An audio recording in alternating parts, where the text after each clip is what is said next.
No nightingales are landlords, no nightingales.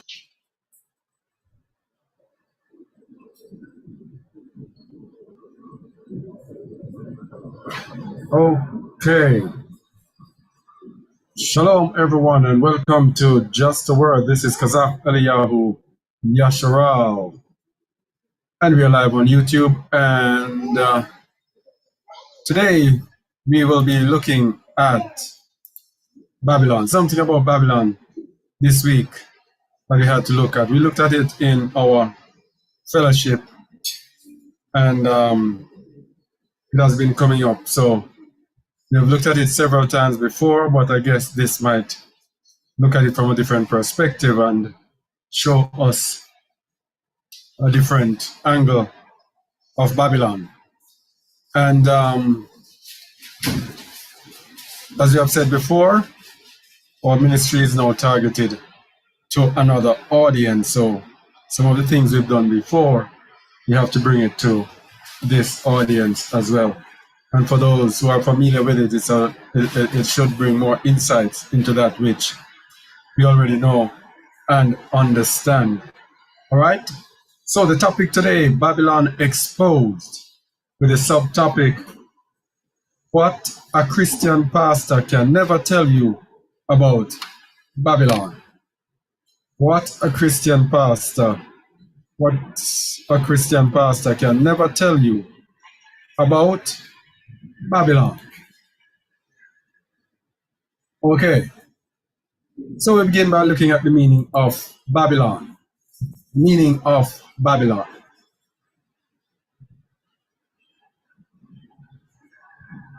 Meaning of Babylon comes from the Hebrew word Babel, which comes from H1101, confusion. Babylon, that is Babylon including Babylonia and the Babylonian Empire, Babel, Babylon. So the root word of Babylon is confusion. So when we speak about Babylon, the world of Babylon, we speak of the world of confusion. And where does confusion take place? In our bodies. Mind. In our minds. Okay? So we're going to see Babylon, how Babylon relates to the mind, how Babylon confuses the mind, and how Babylon flourishes by confusing our minds. And how, as long as we stay in Babylon, our minds are going to be perpetually in confusion, thinking that that is the norm. Now in Genesis 11 verse 9,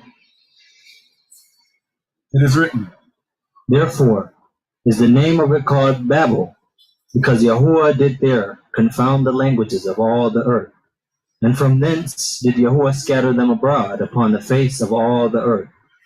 So Yahuwah confounded the languages there. So the languages were in confusion. Yeah? When the Most High has his people has what? One language. In Babylon, it is a mixture of many different languages. Confusion. In Jeremiah 27:8, it says, all right. And it shall come to pass that the nation and kingdom which will not serve the same Nebuchadnezzar, the king of Babylon, and that will not put their neck under the yoke of the king of Babylon, that nation will I punish, saith Yahuwah, with the sword, and with the famine, and with the pestilence, until I have consumed them by his hand. So there the Most High is telling us that he has given the nations, the world, into the hand of Babylon. And we're going to also see what that means as well. Giving the whole world into the hand of the king of Babylon.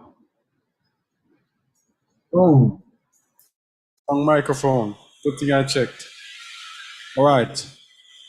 Check 1, 2. All right.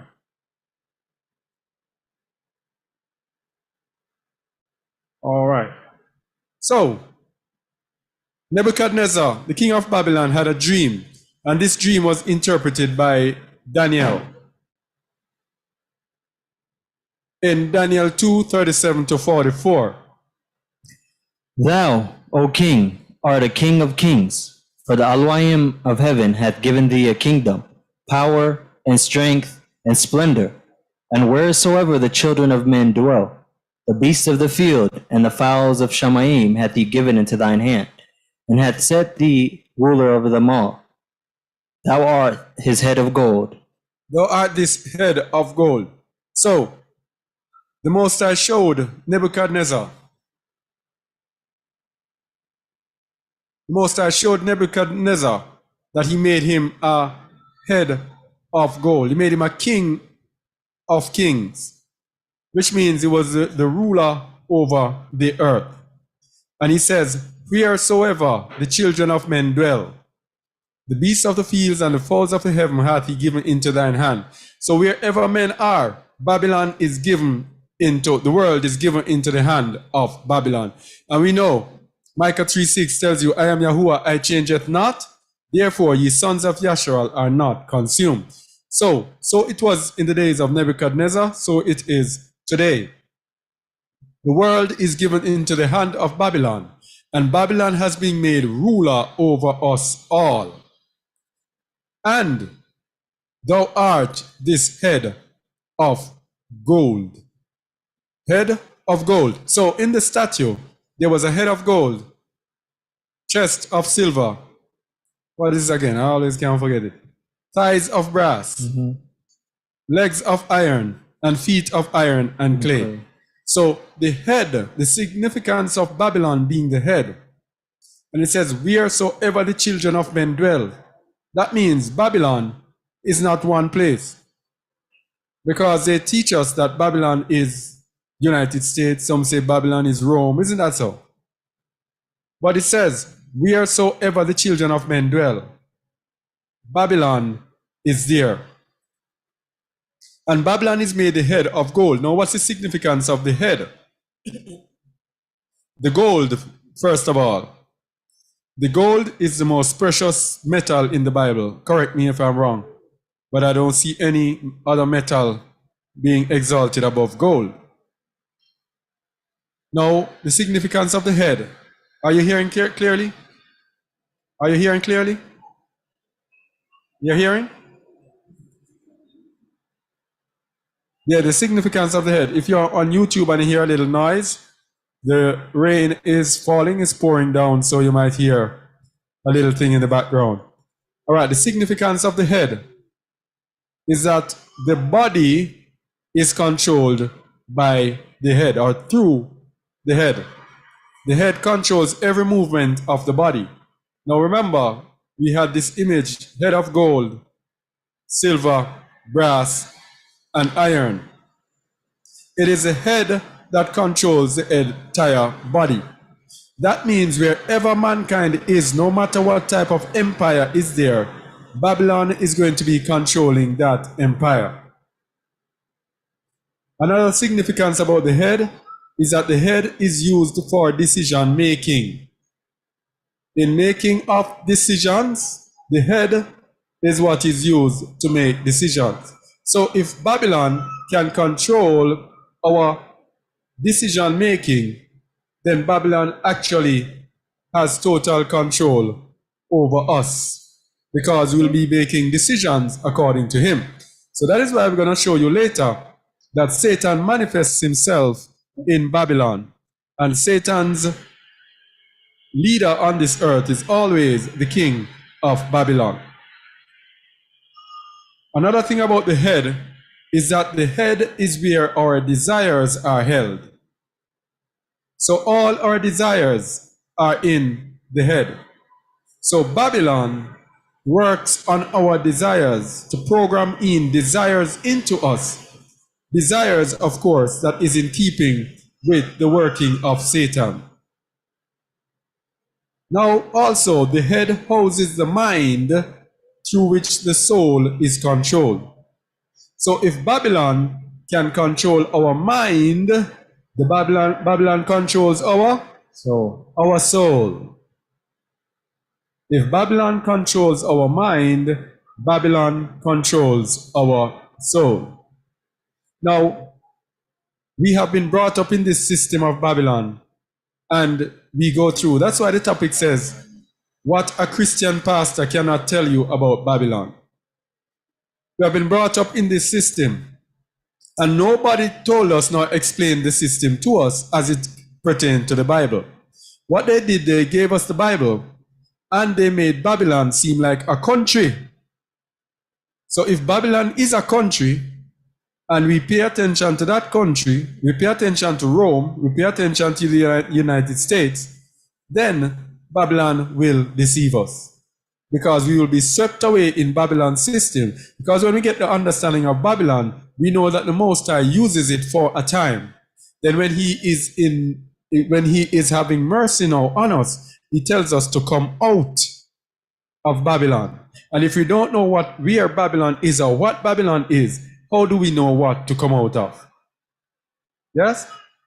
So that is why teachings like this are very important. So Babylon, the head of gold. Then in the book of Jeremiah 27:4-8, we're going to show you how the Most High uses Babylon. And we're going to see why he uses Babylon. Jeremiah 27:4-8. And command them to say unto their masters, Thus saith Yahuwah Zebaoth, the Allure of Yasharel, Thus shall ye say unto your masters, I have made the earth, the man, and the beast that are upon the ground, by my great power and by my outstretched arm, and have given it unto whom it seemed meet unto me. And now have I given all these lands into the hand of Nebuchadnezzar the king of Babylon, my servant, and the beasts of the field have I given him also to serve him. You see? The Most High says, I give the world into whomever hands I wish. And I have given it into the hand of Nebuchadnezzar, the king of Babylon, my servant. My servant. So Babylon is Yahuwah's servant. So that sounds strange, doesn't it? But we know that the word says, he created good and he created evil, and he created the wicked for the day of evil.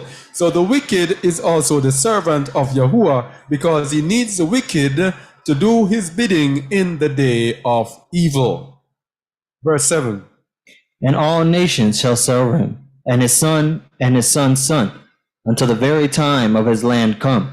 And then many nations and great kings shall serve themselves of him. So it says, until the very time of his land come.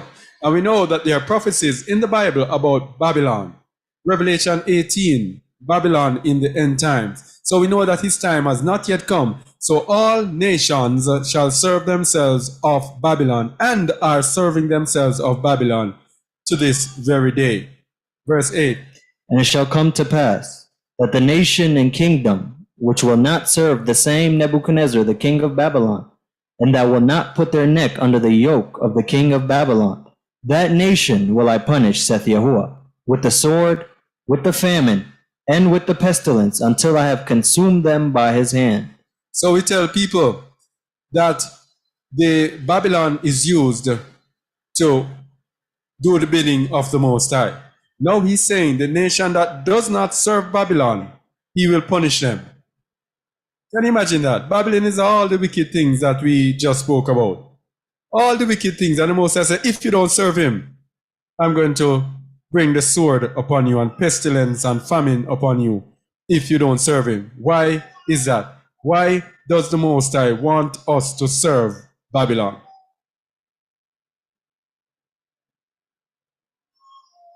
Jeremiah 51 verse 7. Babylon hath been a golden cup in Yahuwah's hand, that made all the earth drunken. The nations have drunken of her wine. Therefore, the nations are mad.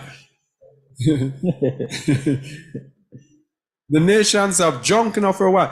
Babylon hath been a golden cup in Yahuwah's hand, that made all the earth drunken.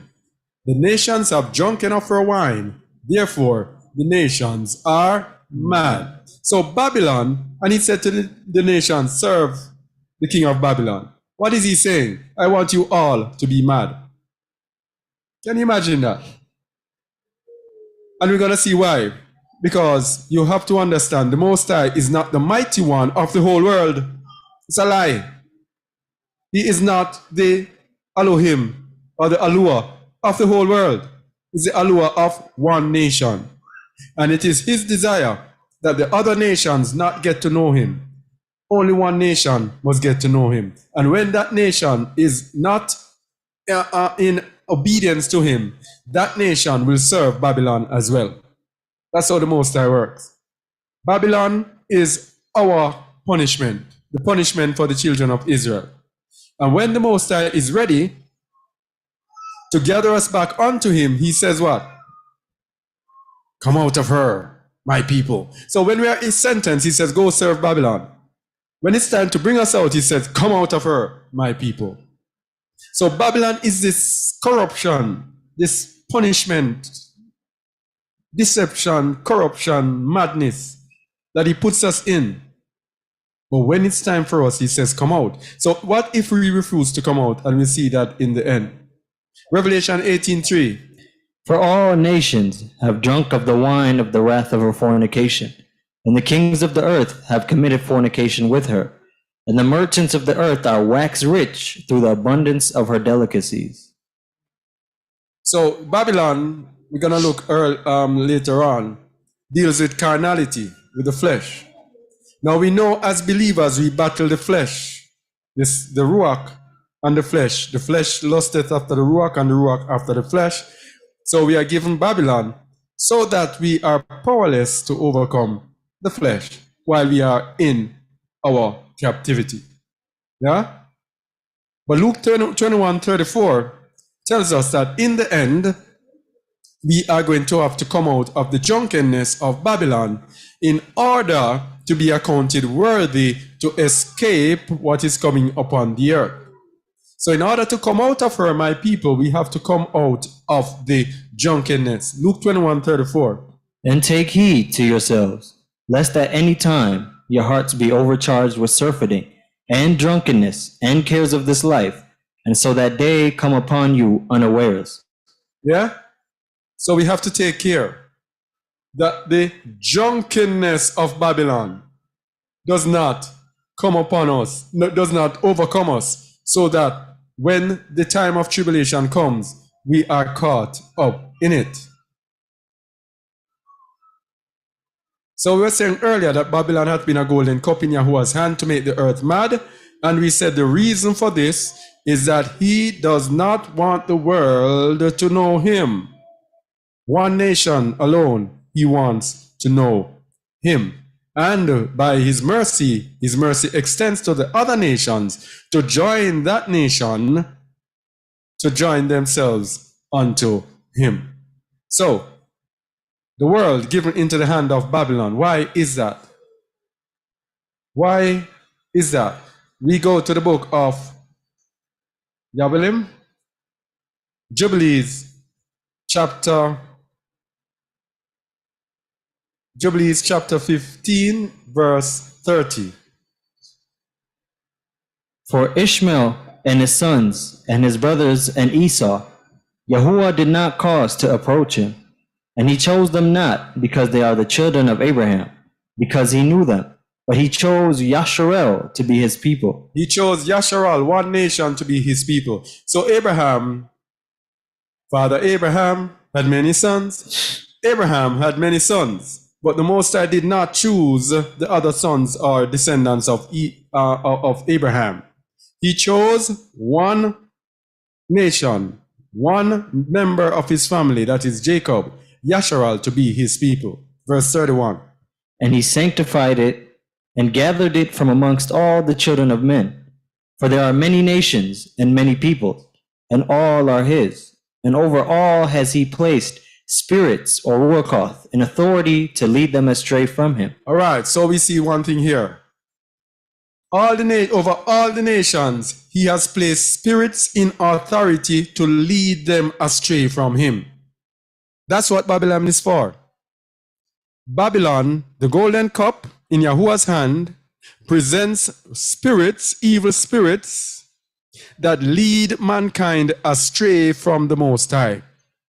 because he wants nothing to do with them. Because Isaiah 40 verse 17 says, all nations before him are as nothing, and are counted to him less than nothing and vanity. So the nations before him are counted as nothing. But unto Yasharal he said, Devarim, Deuteronomy 7 verse 6. So Isaiah 40 verse 17 he says, the nations before him are as nothing. But in Deuteronomy 7 verse 6 he said, For thou art an holy people unto Yahuwah thy Eluah. Yahuwah thy Eluah hath chosen thee to be a special people unto himself, above all people that are upon the face of the earth. So that is why Babylon is a golden cup. Let's go back to the book of Yabelim. That is why Babylon is a golden cup. Why he has placed spirits in Babylon. Remember, Babylon is confusion. He has placed spirits in authority to lead men astray from him. When Israel go away from the Most High, then he places them in false religion. As it says in Devarim 28 verse 64. Let's go there. Devarim 28, Deuteronomy 28, 64.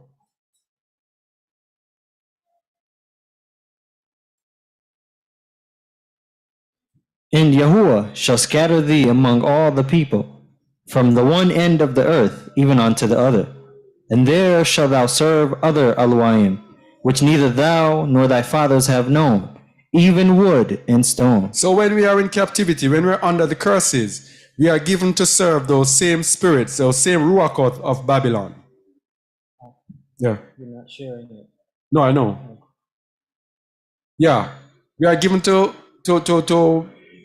be led astray by those Ruachot of Babylon. But verse 32 says, But over Yasharel he did not appoint any Malach or Ruach, for he alone is their ruler, and he will preserve them and require them at the hand of his Malachim and his spirits, and at the hand of all his powers, in order that he may preserve them and barak them, and that they may be his, and he may be theirs from henceforth forever. You see? Over all the nations he placed Ruachot or spirits in authority to lead them astray from him. But over Yasharal he did not appoint any Malach or Ruach to lead them astray, for he alone is their ruler.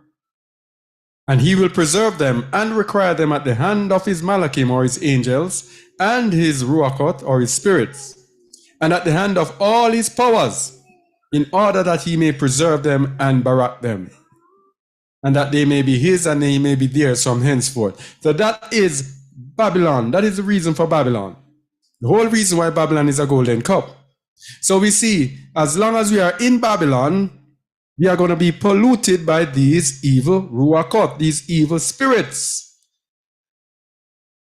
We can't escape it. Yeah? Now, remember we were saying that Babylon is related to the carnal aspect of us. Babylon works on our mind, which works on our desires. So, Babylon's commerce, the buying and selling, that's why the mark of the beast is no man will be able to buy and sell. Which is why he said what? Flee out of the midst of Babylon. So he knows that Babylon's system is going to come to a point where Babylon is going to tell you, you cannot buy or sell unless you have defiled your temple. So he said, come out of her, my people, before Babylon tells you that you have to take this mark in order to buy and sell. Yeah? Because Babylon's commerce, buying and selling, intoxicate the leaders of the world, intoxicate the merchants of the world, and intoxicate the consumers who desire the dainties of Babylon. That is why when you go in the supermarket, you get confused making your decisions because of the dainties of Babylon. So when the Most High says free out of the midst of Babylon, we have to also free ourselves from the supermarket, ideally. And not only from the supermarket, not that we can buy and sell, but from the pull of this intoxication of Babylon. Let's go to Revelation 18, 9 to 15. We're going to see the three different people, the leaders of the world, the merchants, and the consumers who desire the dainties. Revelation 18, verse 9. Let me get it on.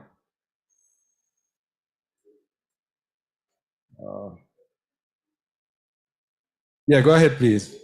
And the kings of the earth, who have committed fornication and lived deliciously with her, shall bewail her and lament for her, when they shall see the smoke of her burning. So the kings of the earth who have committed fornication and lived deliciously with her. This is speaking, of course, of the different nations. And we know that some of the richest people in each nation are the leaders of the nation, the kings. Yes?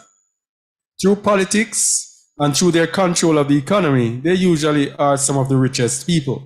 These are who it is talking about. So when Babylon falls, these politicians are going to be those who will be crying and lamenting Babylon because their wealth is going to be destroyed. Verse 10. Standing afar off for the fear of her torment, saying, Alas, alas, the great city Babylon, that mighty city, for in 1 hour is thy judgment come. Continue. And the merchants of the earth shall weep and mourn over her, for no man buyeth their merchandise any more. So we have another sect of people here. Those who are the merchants of the world. Those who buy and sell. Those who are the businessmen, the business people of this world will mourn when they see Babylon falling. Why? The system of commerce by which they got wealthy is going to be destroyed. Revelation 18:12. The merchandise of gold and silver and precious stones and of pearls and fine linen and purple and silk and scarlet and all fine wood and all manner vessels of ivory and all manner vessels of most precious wood and brass and iron and marble and cinnamon. All right, don't go to 14 because it's only going to tell you the different more commodities. Verse 14. And the fruits that thy soul lusted after are departed from thee. Stop there. This is the consumer. You just tell to the merchant, the fruits that thy soul lusted after. These are the people who are buying like us, who go out shopping, lusting after the things of Babylon. This is how Babylon makes us drunken. Makes us drunken through our desires. We go out and we buy stuff. People will tell you, oh, when I'm depressed, I just go out and shop. Your soul is now tied to the shops. Your soul, this is us who are still attached to Babylon, bewailing Babylon because the fruits or the things that our soul lusted after are departed. Continue. 14. And all things which were dainty and goodly are departed from thee, and thou shalt find them no more at all. You see? This is us now tied to Babylon, the system of Babylon. And let me tell you something. As long as you are tied to materialism, you are under the spirits of Babylon, the false spirits. We're going to look at that a little later.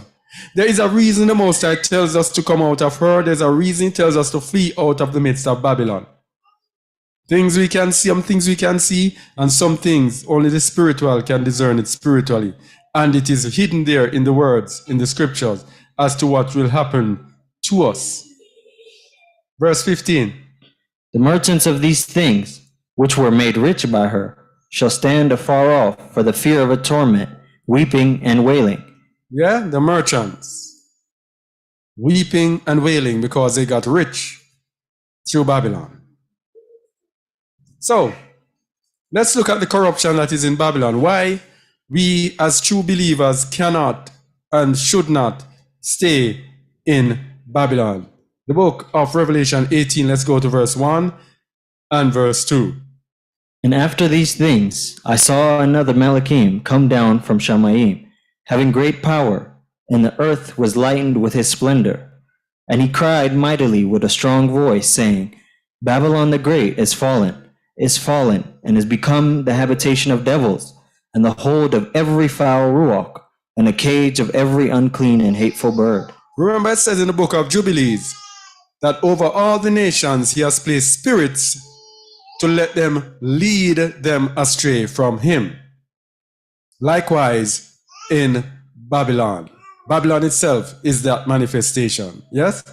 So, it's become the habitation of devils. Do we know what that means? People read it all the time and don't understand. Remember, where is Babylon? Revision time. Where is Babylon? Everywhere. Whithersoever men dwell. Wherever. So everywhere men dwell, this is what we're talking about, will be wherever men dwell. It says, it's become the habitation of devils. Now, habitation of devils, when you look at the meaning of the words, it is the dwelling place of demons, the dwelling place of evil spirits. So wherever we are, it is a dwelling place of evil spirits, as long as we are in the midst of Babylon. Then it says, the hold of every foul spirit. The hold there means a guarding place or a prison. A hold is a prison of every impure or demonic spirit. So as long as you're in Babylon, you're in a prison with demonic ruachot, demonic spirits. And it says a cage of every unclean and hateful bird. A cage there is a prison of every impure, demonic, and detestable bird. Now what is he talking about? Bird. Here. No, this is, I'm at the wrong place. Yes, this is to go here. All right, shift it now. All right. Unclean bird. Now, what are we talking about with unclean bird? The cage of every unclean bird. So, the nations of this earth, they actually worship birds. Yeah? There are some birds that they just adore and admire and model themselves off these birds. And there are also birds that are worshipped in different pagan religions. Now we know Babylon, throughout this earth, there is this worship of these birds or this honoring of these birds. So I took a look at nations that have birds on their national flags. Because you know, Psalm 74 says, thine enemies roar in the midst of thy congregations. They set up their ensigns for signs. They set up their flags for signs. You just have to look at the flags of the different nations and the Bible tells you about them. So the birds in the national flag. And when I checked it out, all the nations that have birds in their flags are unclean birds. Countries with birds on their national flags: Albania, double-headed eagle, unclean. Dominica, imperial parrot, unclean. Condor of the Andes, unclean. Guatemala, the quetzal. Couldn't find if it's unclean, but from you look at it, you know it looks like a parrot that is unclean. Kiribati, the frigate, you don't have to, I didn't find this, but you know that this is unclean. Bird of paradise, Ragiana, this is unclean. It's not in the list of clean birds. Uganda, the royal grey crane, the crane is unclean, unclean bird.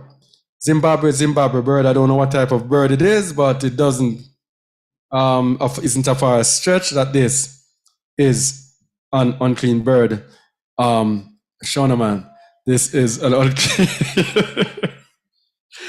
And Mexico, the eagle, this is an unclean bird. And it is said, other countries that also have as an emblem some kind of eagle are Zambia and the African fishing eagle, Egypt and the Saladin eagle, Kazakhstan and the steppe eagle. All the nations of the earth have an unclean bird in their flag. That is just the beginning. So let's look at the unclean bird in scripture, the eagle. It says the hold of every foul spirit and the cage of every unclean bird. That means the prison of every unclean bird. Let's look at the eagle. We're going to look at the eagle and the owl. Unclean bird, the eagle. Obadiah 1, 3-4. This eagle is manifested. The nations of the earth, they love this eagle, especially a nation called, which nation loves the eagle more than any other? Edom. I said nation, when I don't mean country. Edom. Obadiah 1 verse 3. The pride of thine heart had deceived thee, thou that dwellest in the clefts of the rock, whose habitation is high, that saith in his heart, who shall bring me down to the ground? This is Edom. Continue. Thou, though thou exalt thyself as the eagle, and though thou set thy nest among the stars, thence will I bring thee down, saith Yahuwah. All right, that is Edom. And the Most High says, I'm going to bring you down, though you exalt yourself as the eagle. And remember, it says a cage of every unclean bird. That means you are trapped in Edom's world. And isn't that how Babylon is run? Isn't it Edom that controls Babylon? They control the world. Edom runs America. America is the headquarters. Yeah? After for exchange that all these unclean birds, they call it that you can't do anything to the bird. It's a national bird. Ah, yes, a national treasure. You can't harm the bird. Touch which eagle that? Yes, because they know it's unclean. But we're not telling you, but we're telling you that it's a national bird. Yeah, and they exalt the eagle. We need a mic in there, so when you're ready to just keep it over there. So the eagle is the, can you say that again? You find it strange that all these unclean birds that they call a national bird, they know that it's unclean scripturally, but they're not going to say that it's unclean because they don't want you to go and research why it's unclean. So they say it's a national bird, it's a sacred bird, you can't touch the bird, otherwise fines and jail and all kind of things. Yeah. Yeah, and also they worship these birds, so they don't want you to touch them. All right, so that is Edom. Deuteronomy 28:49. Devarim 28:49.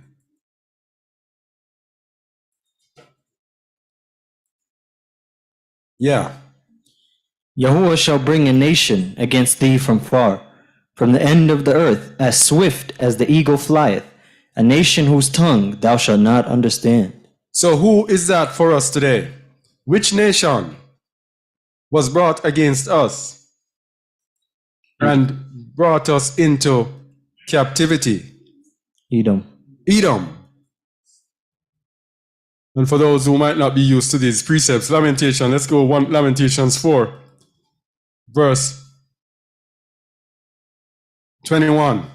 Rejoice and be glad, O daughter of Edom, that dwellest in the land of Uz. The cup also shall pass through unto thee. Thou shalt be drunken, and shall make thyself naked. You see? Edom is going to rejoice. Why? They have us in captivity. The book of Lamentations is about the captivity of Judah. Rejoice and be glad, O daughter of Edom. That's why when we tell people, it's easy to find out who Edom is. The nation that had us in captivity, that's Edom. Simple. They are rejoicing here because they have us in captivity. But it says, the cup also shall pass through unto thee. Thou shalt be drunken. And what was Edom given? Edom was given what? Babylon. To make them what? Drunken. So that they cannot do what? They cannot know Yahuwah. Yeah? And shall make thyself naked. Verse 22. The punishment of thine iniquity is accomplished. O daughter of Zion, he will no more carry thee away into captivity. He will visit thine iniquity, O daughter of Edom. He will discover thy sins. Edom brought us into captivity. So, when you go back now to Deuteronomy 28:49, you know that this is speaking about the eagle, Edom. Deuteronomy 28:49. Yahuwah shall bring a nation against thee from far, from the end of the earth, as swift as the eagle flieth, a nation whose tongue thou shalt not understand. All right, and let's see and let's show what this nation will do and has done to the children of Israel. Let's go Luke 17:34 to 37. This is what the eagle has done. And this, the cage of every unclean bird. Luke 21, that's what I said? Yeah, Luke 17:34. 17:34. Let's see what Edom has done. Verse 34. I tell you, in that night there shall be two men in one bed. The one shall be taken and the other shall be left. All right, two men in the bed. This is speaking about what the eagle has done in this earth. The eagle has separated the children of Yasharal, brought some into captivity and left some into the land. The ones they brought into captivity, they exploited them through slavery. And the ones who they left in the land, they exploited their lands and exploited their labors in their lands. So this is a separation that it's talking about. Luke 17:35. Two women shall be grinding together. The one shall be taken and the other left. You know that this thing here, these two men in one bed. What are two men doing in one bed? They added the men in. They added in the men. Whenever you read in the scriptures, look at what is in italics. That's why I love to use the King James Version, because you know what is added and what is not. Yeah. So when you look, it says two, you see red letter writing in my thing, and then you see the gray italics. You know that they add in the men. It should be two, there shall be two in one bed. One shall be taken and one left. No men and no women. So read it over properly, please. I tell you, in that night there shall be two in one bed. The one shall be taken and the other shall be left. Two shall be grinding together. The one shall be taken and the other left. Two shall be in the field, and the one shall be taken and the other left. The other left. And that's what they did with us in slavery. Some were taken and some were left. Verse 37. And they answered and said unto him, Where, master? And he said unto them, Wheresoever the body is, thither will the eagles be gathered together. So, wheresoever our people are, that is where the eagles will be gathered. So, some of us were taken in the transatlantic slave trade, and we were brought over into the Caribbean, into the Americas. The eagles left their abode and went over there, gathered where we were. Then there were some of us who were left in the land. The eagles left their abode in Europe and came over into the land. And that is how the eagles prosper. Why? They know that in our captivity, Lamentations 1:5, that verse that you must know by heart, they know this. They know this, Lamentations 1 verse 5. Her adversaries are the chief, her enemies prosper, for Yahuwah hath afflicted her for the multitude of her transgressions.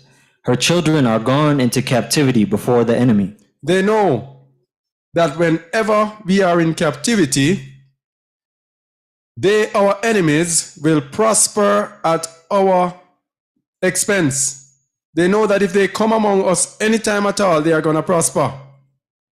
And that is why they continue to hold on to the land of Africa. Because as long as they hold on to this place and stay among our people, they are going to prosper.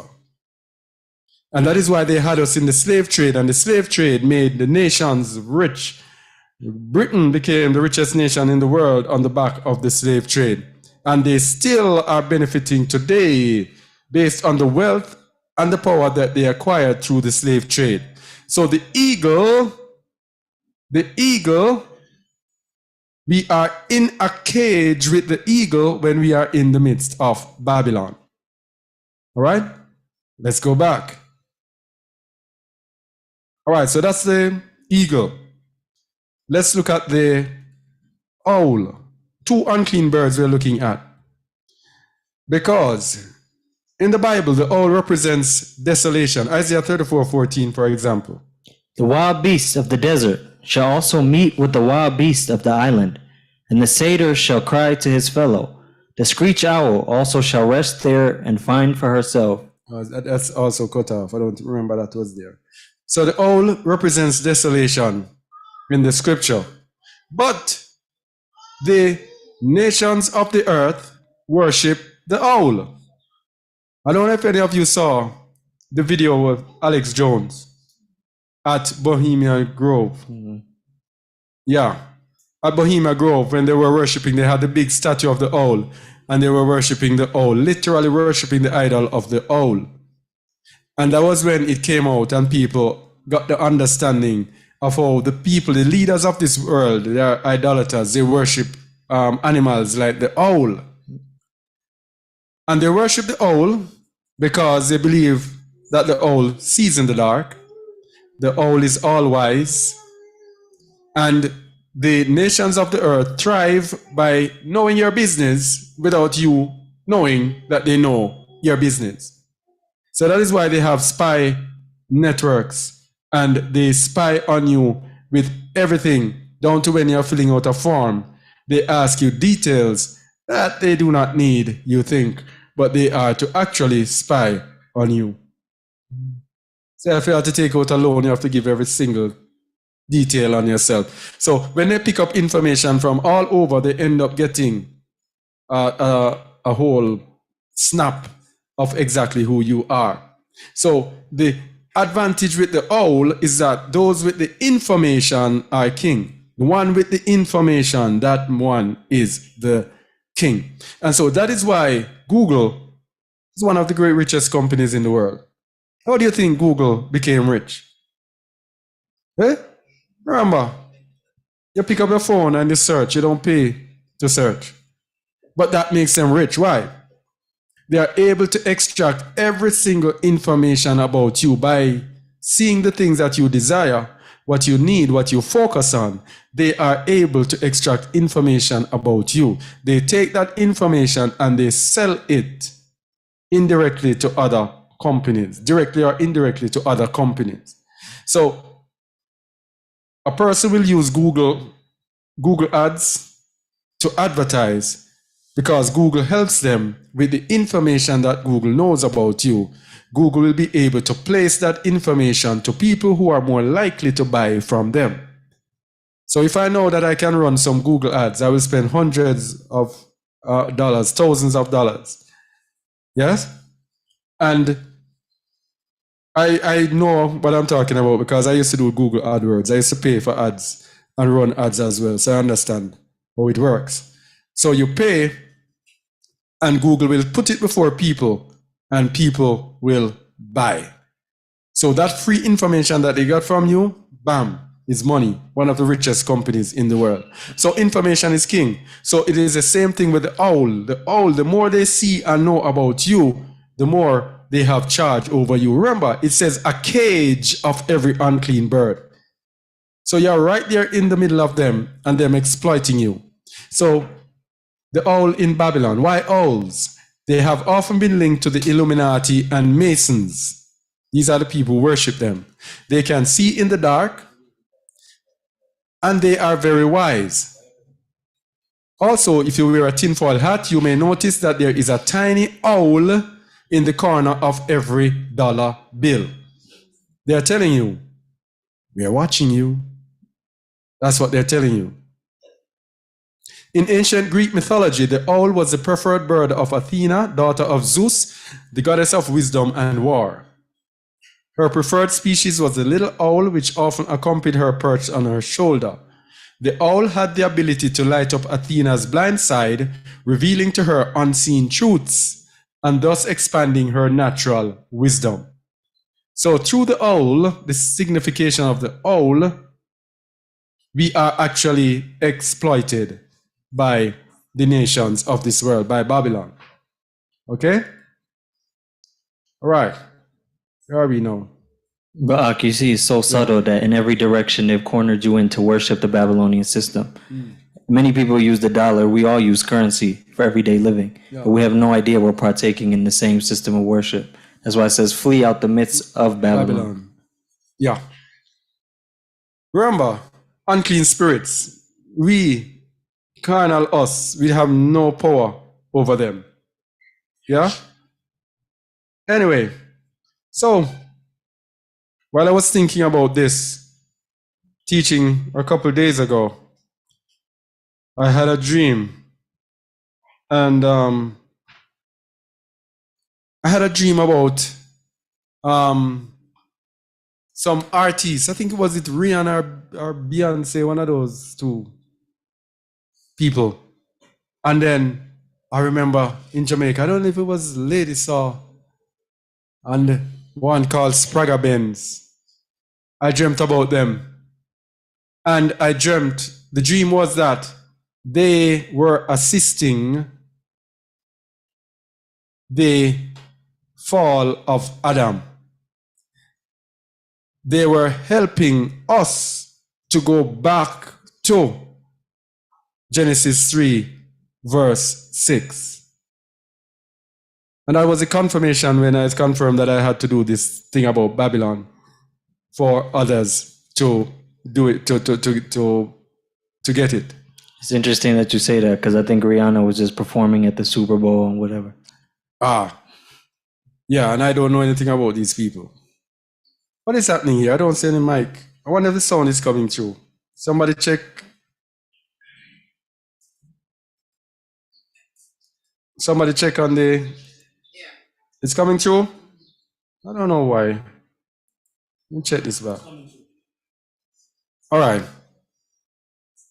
Okay, all right. So, yes, I dreamt that they were actually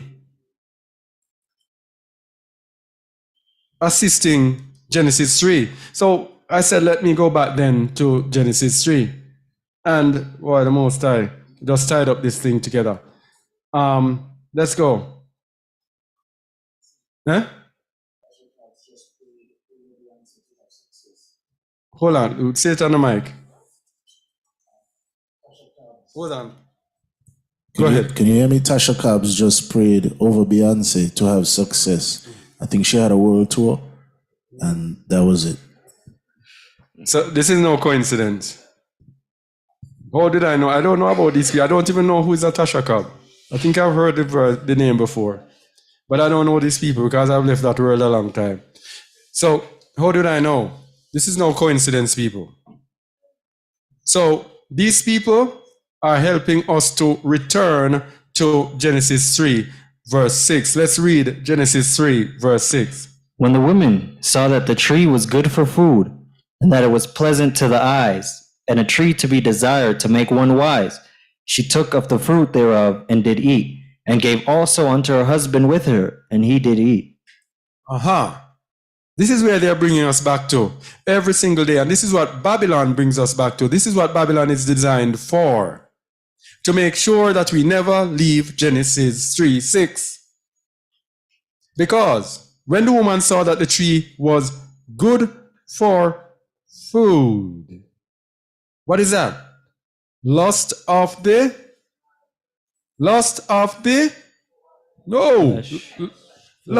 flesh.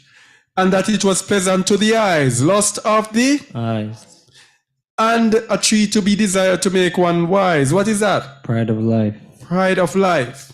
She took of the fruit thereof and did eat, and gave also unto her husband, and he with her, and he did eat. So if anytime you can keep bringing us back to where we have lust of the flesh, lust of the eyes, and pride of life, we are going to eat. We are going to sin. So that is what Babylon is there for. And that is why if you stay in the midst of Babylon, there's no way you can escape. No way. You are going to be partaking of her sins. So Babylon now makes us unable to become the sons of the Most High. Let me say it again. Babylon makes us unable to become sons of the Most High, because 1 John 2:15-17 says, Love not the world, neither things that are in the world. If any man love the world, The love of the Father is not in him. If any man love the world, and what does Babylon bring you to do? To love the world. Why do you think we tell people, flee out of the midst of Babylon, and they say, oh no, we are going to stay? Love of the world. People are not willing to sacrifice. People are not willing to give up Babylon. Why? They love the world. And it says, if you love the world, the love of the Father is not in you. So if the love of the Father is not in you, how can you be his son? Impossible. If his ruach is not in you, if his spirit is not in you, how can you be his?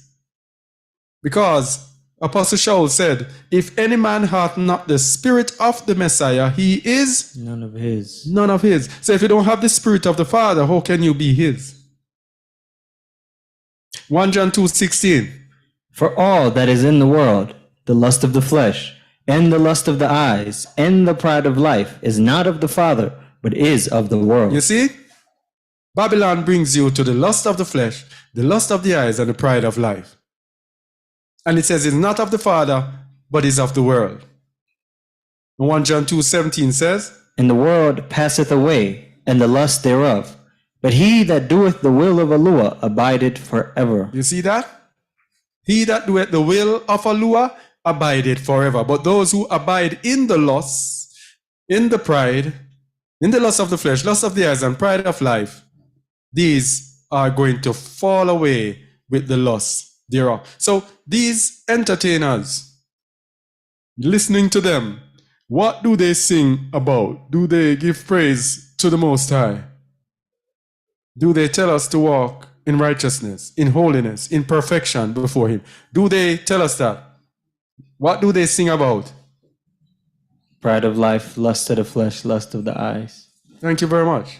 And I think the woman that Ak just spoke about, Tasha Cobbs, she's a gospel singer. And she's praising Beyonce. So even those that are in Christianity are doing the same. Yeah, because Christianity is Satan's religion. Without a doubt. I'm going to look at that again, I think. So, Babylon also brings us back to Adam and Eve, where the woman is dominant over the man. So, Babylon makes women to lead, which makes the men powerless against the women. Isaiah 3, verse 12. And when the women are leading the children of Israel are destroyed whenever women lead us. Isaiah 3, verse 12. As for my people, children are their oppressors, and women rule over them. And who rule over them? Woman. Rule over them. When you rule over someone, you lead them, right? Continue. O my people, they which lead thee cause thee to err, and destroy the way of thy paths. So whenever a woman is leading, they cause the men to err and destroy the ways of the paths of the men. Just as Qua or Eve did to Adam. Same thing. Nothing has changed. It remains the same. So Babylon makes women lead. Verse Isaiah 27:11. No, don't go there yet. So Babylon makes women lead in order to lead us back to and bring us back to the original sin, Genesis 3:6. So in this world, we have women in leadership. Women are encouraged to take careers through success in Babylon's evil education system.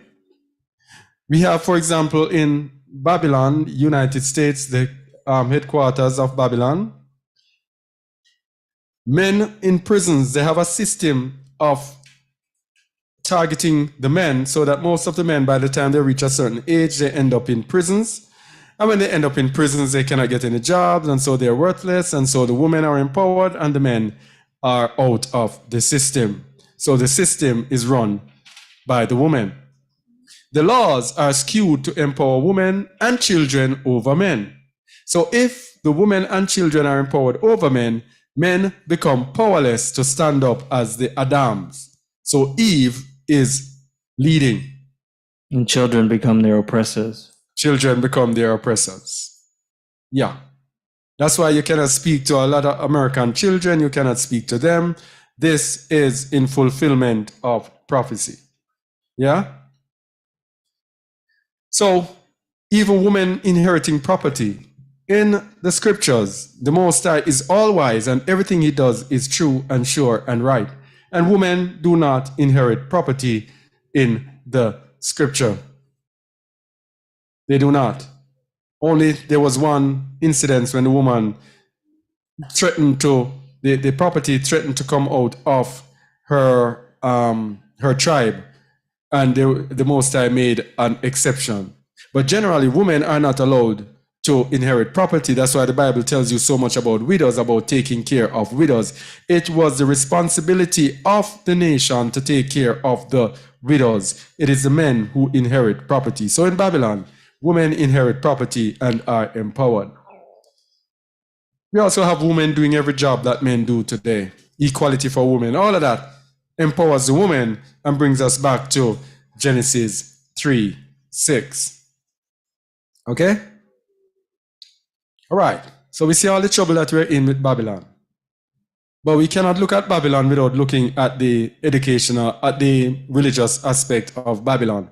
Because Babylon works, Satan works with worship and the commercial system married together. So Babylon, the religion of Babylon, and the prized religion of Babylon, of course, is the religion of Christianity.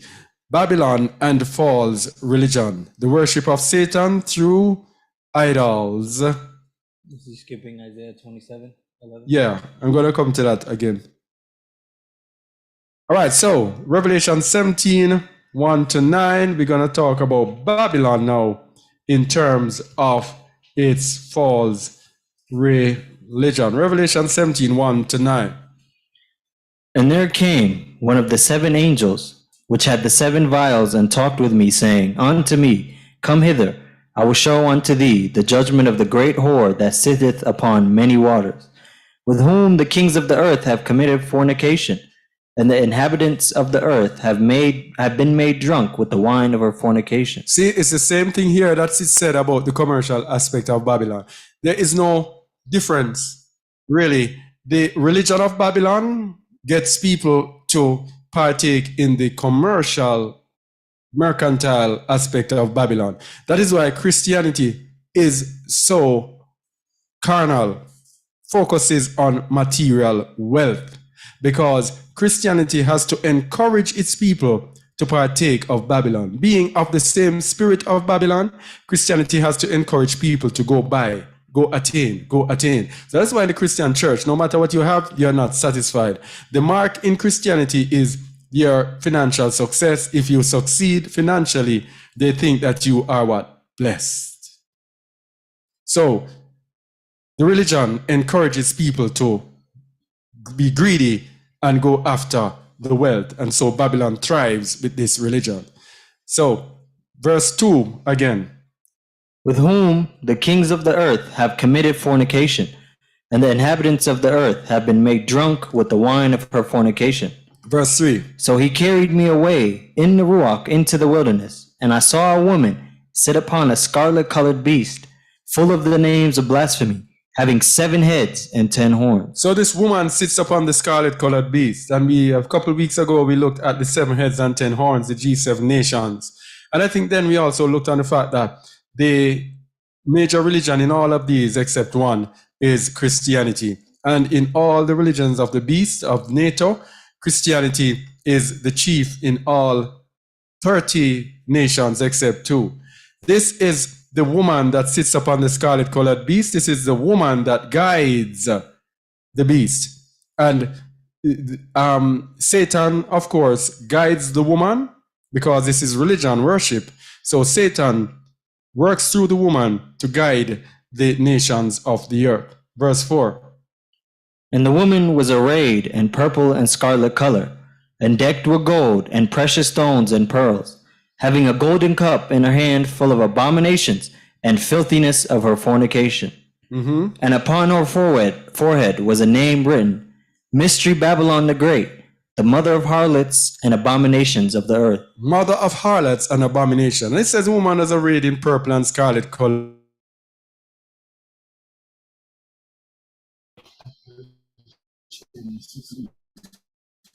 Huh? So move. I wonder everyone just sitting there.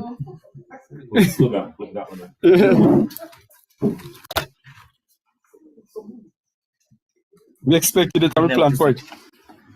You see? We expected it and we planned for it, and when it happened, we are this. Yes, you put a cord. Why everybody sitting there? Yeah, everybody listening. It's funny, wasn't it? So I'm there sitting and expect people to just jump up and move. Everybody's us. Let me turn off this in the meantime.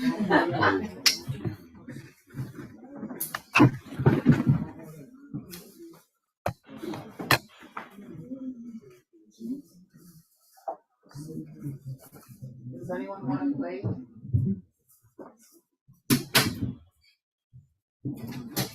Gotcha. I forgot the people online. Yeah. Hey.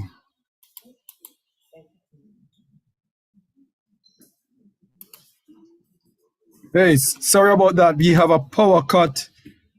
So we are getting the backup system on. So don't go anywhere. We are right here. Okay.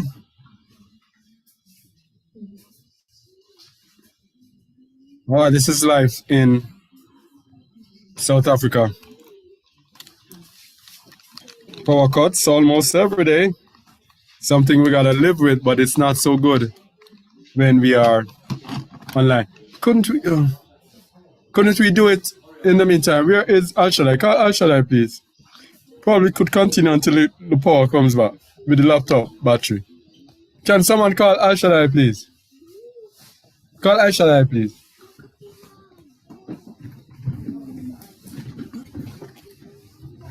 Now let me see if anything is going on the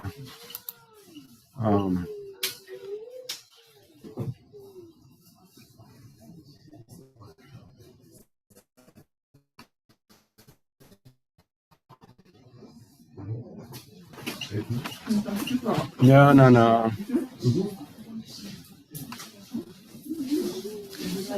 Amanda Love is It's perfect because you can answer the questions. huh? It gives you time to answer questions. I don't see the question. Oh. All right, we think we can continue. We can continue. Oh, yes, it's on. Oh. All right, we are back to. We're back online. Coming. Where is this thing? Yeah. Yeah. Oh boy! All praises to the Most High. Second Shabbat straight, we are having a rainbow, a beautiful rainbow. All right, El Shaddai, we're ready.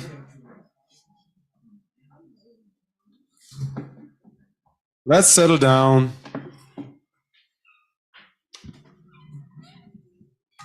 Yeah. And the woman was arrayed in purple and scarlet color and decked with gold and precious stones and pearls. And we know that it's speaking about the Roman Catholic mother of harlots, the mother of harlots. And we know that the mother Catholic and the other Christian denominations are the children of the harlot. And where were we? Verse 6. And I saw the woman drunken with the blood of the saints and with the blood of the martyrs of Yahusha. And when I saw her, I wondered with great admiration. You see this woman? This woman killed off many millions of our people when they were forcing people to convert to their religion. Millions of our people they have killed over time. The woman is drunken with the blood of the saints and with the blood of the martyrs of Yahusha. Verse 7. And the angel said unto me, Wherefore didst thou marvel? I will tell thee the mystery of the woman and of the beast that carried her, which hath the 7 heads and 10 horns.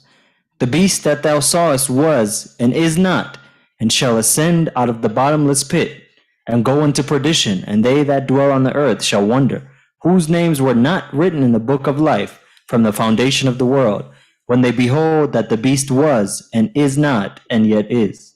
Continue. And here is the mind which hath wisdom. The 7 heads are 7 mountains on which the woman sitteth. Okay, I didn't want to get into these.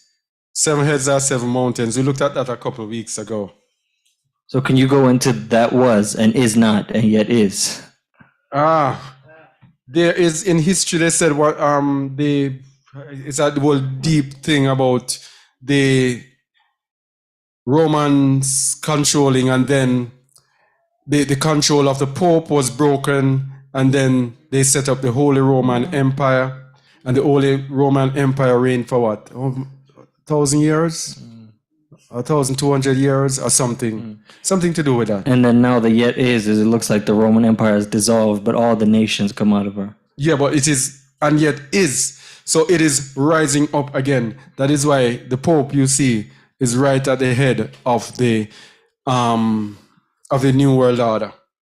So the Holy Roman Empire, the unique thing about the Holy Roman Empire is that the Pope crowned an emperor, usually a Francophile, a French emperor, or a German.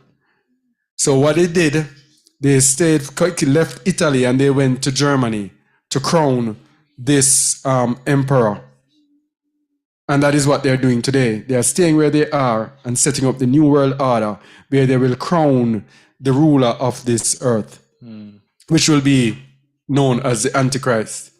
That is the same system that they're setting up back again. So the Pope will have his control. So the Pope ends up now not having to use any military control to control the earth. He just uses religion. And through the religion, he will control the nations of the earth. Check 1, 2. Sounds so low. Check 1, 2. Yeah. Anyway, that is another thing for another time. So, Babylon and false religion. How Satan receives worship through Babylon. So we know they gave us Christianity by twisting the word. And you can check our website, justtheword.org, for our category Christian error, which shows many of the twisting. Oh, I need to, if we could have time to update that, a whole lot of different things need to be added to that website. But I think we have 70 articles, I think, on the twisting. So they twist each word in order to take us away from the Most High. And they also gave us Jesus Christ, the false Messiah. They also gave us a false unholy priesthood, which is the false temple of churchianity, which is Nicolaitanism, with the church controlling everyone through their pastors and their bishops. And we have also the false rapture versus going back into the land. So they have this misled the people, letting the people be waiting on a rapture to snatch them away. And when they hear us talk about going back into the land, it is something strange to them because they believe that they will be raptured. All right? And Christianity also supports the other religions of the world. If you see the Pope, when the Pope speaks, he's telling you don't say anything about any other religion. He supports the religion. Whatever religion you support, that's it. Okay? Anyway, we're going to look a little deeper now into Babylon and the whole process of it by looking into Psalms 27. We're going to be looking at Leviathan, the serpent, the dragon, the devil, how it manifests itself in the end times. So Leviathan, we see in the scripture Leviathan. Read Isaiah 27:1, please. In that day, Yahuwah with his sore and great and strong sword shall punish Leviathan, the piercing serpent, even Leviathan, that crooked serpent, and he shall slay the dragon that is in the sea. Wow. That sounds like some fairy tale, doesn't it? Leviathan, let's break it down. Leviathan, from age 3867, a wreathed animal that is a serpent, especially the crocodile or some other large sea monster. Figuratively, the constellation of the dragon. So we have Leviathan being the serpent, being the dragon. Also as a symbol of Babylon. Also as a symbol of Babylon. So we have Leviathan being the serpent, being the dragon, represented in the symbol of Babylon. Leviathan equal the serpent, equal the dragon, Leviathan equal Babylon. Now we have the dragon being the serpent, being the devil. So you see how many things are mixed up in one. Revelations 12 verse 9. And the great dragon was cast out, that old serpent called the devil and Hasatan, which deceiveth the whole world. He was cast out into the earth, and his angels were cast out with him. So we have here the dragon being the serpent, being the devil, being Satan, being Leviathan, being manifested as Babylon. Everybody with me? Yeah. So, the dragon empowers the dragon that is in the sea. Revelation 13, 1-2, the dragon that is in the sea, and it is empowered by the dragon. Revelation 13, 1-2. And I stood upon the sand of the sea, and saw a beast rise up out of the sea, having 7 heads and 10 horns, and upon his horns 10 crowns, and upon his heads the name of blasphemy. And the beast which I saw was like unto a leopard, and his feet were as the feet of a bear, and his mouth as the mouth of a lion. And the dragon gave him his power, and his seat, and great authority. The dragon gave him his seat and great authority. If you go back to Isaiah 27:1, it says, he shall slay the dragon that is in the sea. And we see the beast rising up out of the sea. And we're going to see how this beast shall be slain. And this Revelation 13 beast are the nations that are ruling the world today. So let's see. He shall slay the dragon that is in the sea from from Isaiah 27:1, Revelation Isaiah 1. From Isaiah 27:1. Let's go to Isaiah 14:22-3 and see how he shall slay the dragon that is in the sea. Isaiah 14:22. Look carefully. Go ahead. For I will rise up against them, saith Yahuwah Zebaoth, and cut off from Babylon the name and the remnant and the son and the nephew, saith Yahuwah. I will also make it a possession for the bittern and pools of water, and I will sweep it with the bosom of destruction, saith Yahuwah Zebaoth. He shall slay the dragon that is in the sea. The beast that rises up, that will represent Babylon, will be slain. And Revelation 19:20 tells us again how it will be slain. Revelation 19:20.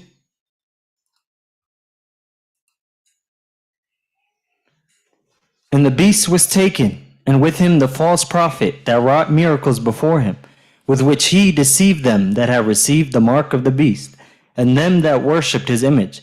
These both were cast alive into a lake of fire burning with brimstone. So when Isaiah 27:1 tells us about Leviathan, about the piercing serpent, the crooked serpent, he shall slay the dragon that is in the sea, it is speaking about the beast in the end that will be cast into the lake of fire.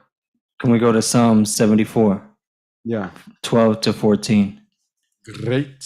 Psalm 74, 12-14.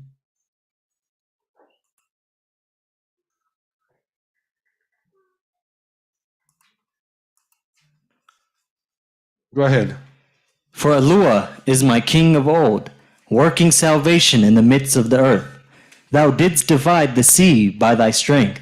Thou breakest the heads of the dragons in the waters. Thou breakest the heads of Leviathan in pieces, and gavest him to be meat for the people inhabiting the wilderness. That's it. So, you start me doing a thing now. Let me show you something. Go ahead. You were saying something about it? No, I've been trying to figure this verse out for a long time, thinking Leviathan was physical, but now we see the manifestation of it is Babylon. So when you see it's something like this now, in Revelation 61:6, read it, please. But ye shall be named the priests of Yahuwah. Men shall call you the ministers of our Eluah. Ye shall eat the riches of the Gentiles, and in their splendor shall ye boast yourself. And it's only going to be those inhabiting the wilderness. You see the connection? So notice it says, you shall break Leviathan in pieces and you shall what? Eat. So this is the eat. You shall eat the riches of the Gentiles. Remember, Babylon is rich. Babylon has the riches in the world. The greatest riches in the world are held in Babylon. So again, here it is again. Isaiah 60 verse 5. Then thou shalt see and flow together, and thine heart shall fear, and be enlarged, because the abundance of the sea shall be converted unto thee. Whoa. He shall say the dragon that is in where? In the midst of the sea. So read it again, please. Then thou shalt see and flow together, and thine heart shall fear, and be enlarged, because the abundance of the sea shall be converted unto thee, or the forces of the Gentiles shall come unto thee. Continue. The multitude of camels shall cover thee, the dromedaries of Midian and Ephah, all they from Sheba shall come. They shall bring gold and incense, and they shall show forth the praises of Yahuwah. You see? Yada Yahuwah. Yasharal, getting the riches. So all the things that are going on in this world, we just have to get ourselves right and straight. And all the riches that they have, that is for us. All right? All right, so where were we again? All right. So what we're doing, the king of Babylon led by the serpent. We're showing the king of Babylon led by the serpent. Again, looking at Isaiah 27:1. In that day, Yahuwah with his sore and great sword shall punish Leviathan, the piercing serpent, even Leviathan, that crooked serpent, and he shall slay the dragon that is in the sea, and part and parcel with slaying the dragon that is in the sea. Isaiah 14:3-15.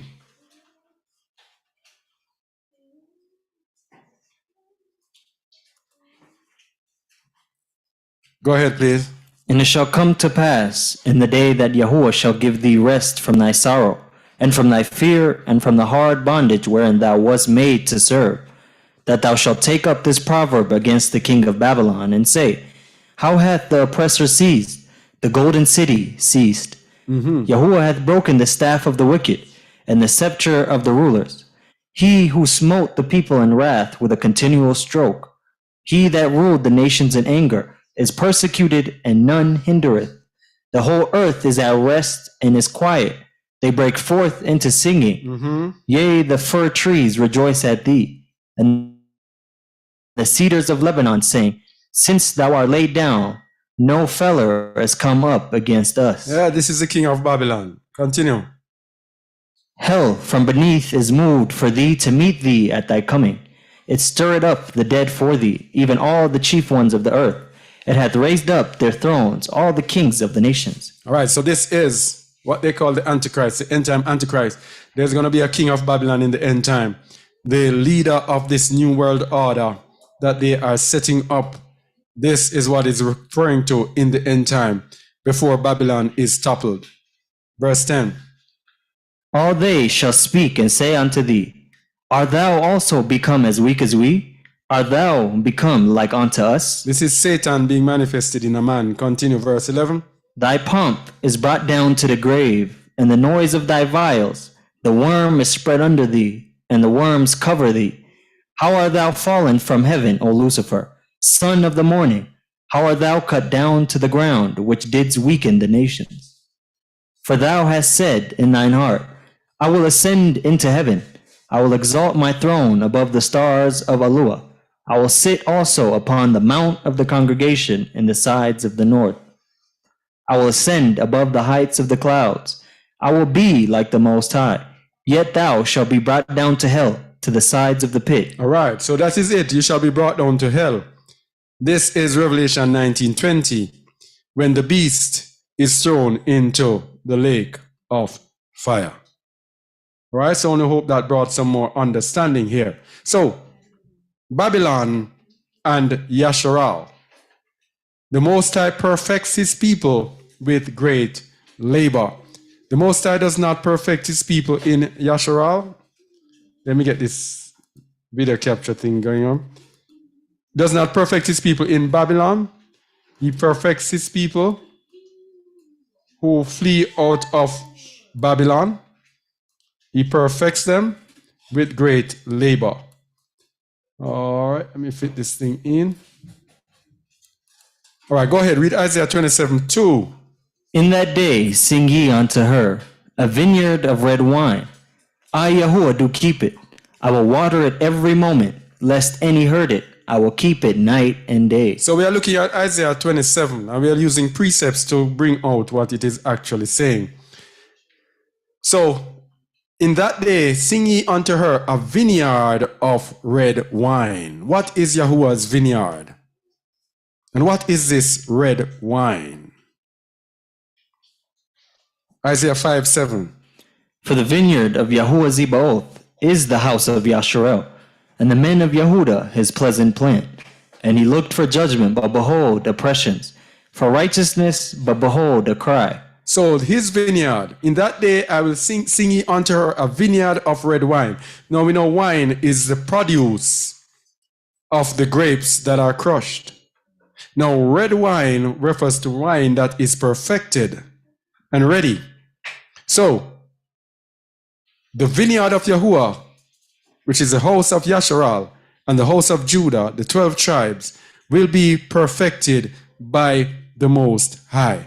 And the Most High tells you in verse 3 how he perfects them. He says, I will water it every moment, lest any hurt it. I will keep it day and night. So the Most High, what is that verse again that tells you that with great labor have I brought them to perfection? You remember that in Sirach, I think? I don't remember. Anyway, let's go. 2nd Ezra 9:21. And I saw and spared it greatly, and have kept me a grape of the cluster, and a plant of a great people. So that is the wine that he's talking about, the grape of a cluster. He says he has kept a grape of a cluster. That means that you have a cluster of grapes and he keeps one from that cluster. And another cluster, he takes one. What is that? What is that? A remnant, a gathering of a remnant.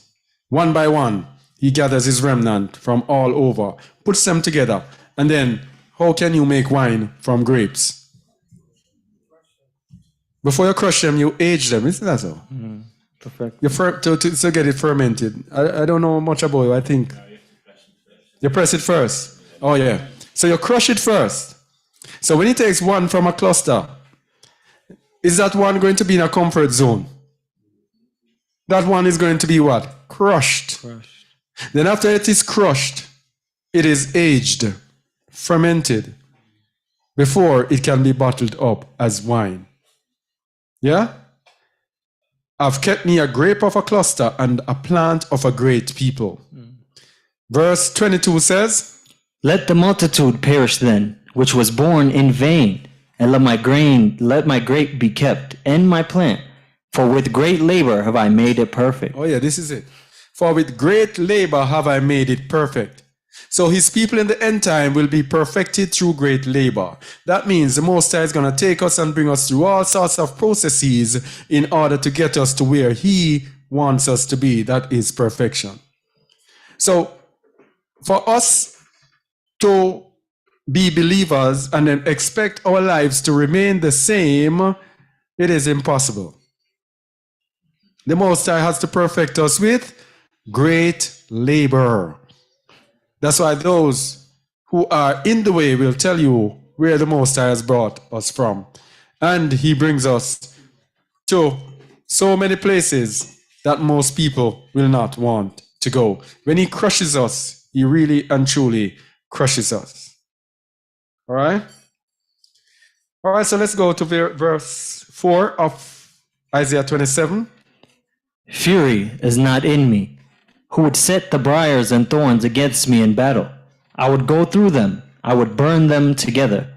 Or let him take hold of my strength, that he may make peace with me, and he shall make peace with me. So Babylon now, the Most High is saying, yeah, that Babylon, you can't fight me.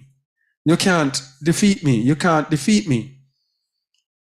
And as a matter of fact, you can't even make peace with me. Because of what you have done to my people, you are sure and you must get repaid. Isaiah 14, 22 to 23, we looked at that already.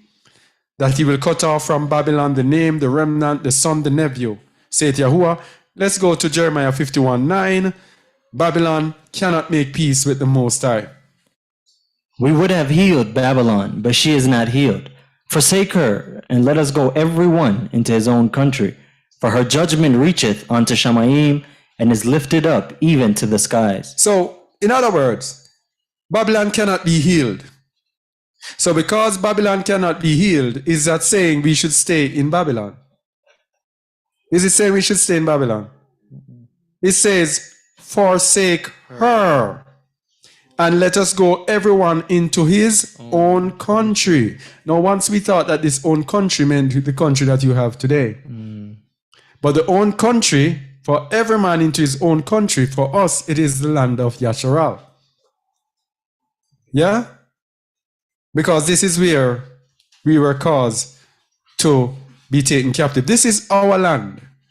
We are in the different places that we were, but that is not your home. If you are in Guyana, that's not your own home. If you are a descendant of the slave trade, that's not your home. Yeah? Your home is here in the land. So when you forsake Babylon, you are going to go into the land that they call Africa. So this answers the question, those that say Babylon is the entire system. So I could still be in the U.S., somewhere in U.S., and just go to the hills. Yeah? No, we're going to see further that the Most High specified, I think, yes, we have it, that the Most High specified where to go. That's what I'm saying. Jeremiah 51:9 is telling you everyone into his own country. Yeah. And we have, let's go, might as well go there. 2nd Baruch 29 verses 1 to 2. I guess this is the opportune time. 2nd Baruch 29, 1 to 2. I don't even have it on the screen. Can read it, please. And somebody look for, at the same time, 2nd Esdras 13 verse 48. Somebody look for 2nd Esdras 13, 48. All right, you have 2nd Baruch? Yeah. Verses 29 verses 1 and 2.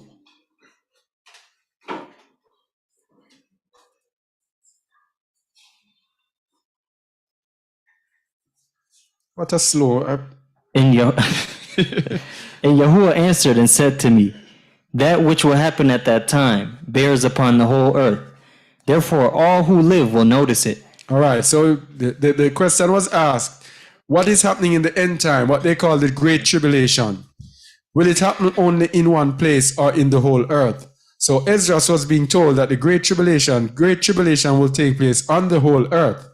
But then the angel said to Esdras, For at that time I shall only protect those found in this land at that time. You see? Wow. The angel is telling Esdras, tribulation is going to take the whole earth. But when the tribulation comes, I will only protect those that are found in this land at that time. So you have to be in the land to get protection. 2nd Esdras 13 verses 47 to 48. Somebody has that? Or 48 to 49, one of them. But those that be left behind of thy people are they that are found within my borders. Those that be left behind of thy people are those that are found within my borders, which means in the land. Continue. Now, when he destroyeth the multitude of the nations that are gathered together, he shall defend his people that remain. That remain. So what is going to happen? The people will be found in the land. They will be protected.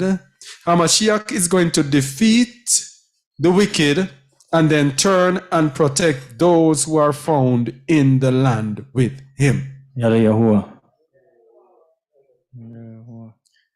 So, you know, I did a series of videos highlighting with a video showing where the land of Jerusalem, where Jerusalem is, and showing why the Most High brought us here in South Africa.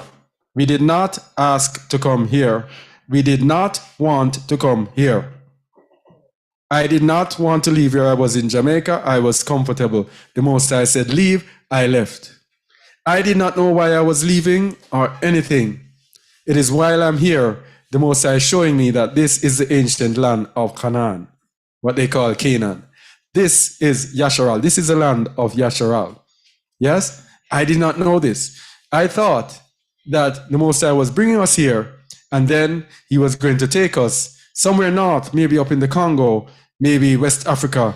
I thought where Yasharal was. Now the Most High is showing me that this is the land.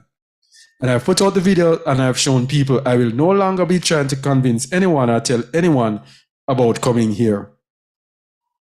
Yes? Everything has been laid out. It is emunah, it is faith. If you don't have faith, it is impossible to please the Most High. It doesn't make sense you come without faith. Or else, if you even come around people with faith, you're going to make their lives a living hell. People out there are sitting waiting to dot every I and cross every T's. You're going to be problem. Because everything has to be perfect. You have to see everything laid out and everything as yes, this is it. Okay, yes, I can leave now. That is not faith. Worthless. All of us here, we left everything that we had. So the Most High said, flee, leave, and we just left. So many people left houses, left this and left that back home. And the Most High has shown us this land. And I made a video to show people, and that's it. I'm not going to be trying to convince anyone again. Because Hamashiach said, I speak to them in parables, because seeing they see not, neither do they hear, neither do they understand. So I speak to them in parables, lest they should hear and I should heal them. So he's saying, if they don't want to hear, I speak to them in parables just so they cannot understand, so they cannot be healed, so they cannot be saved.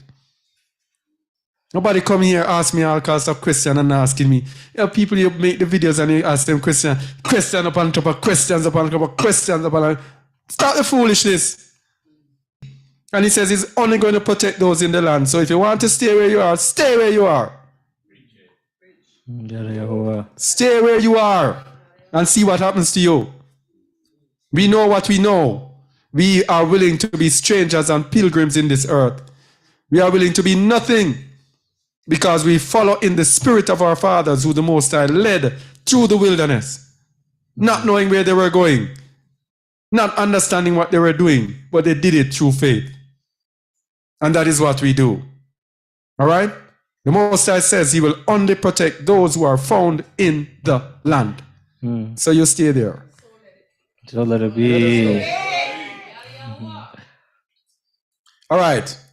So those who are escaped of Babylon shall prosper. Second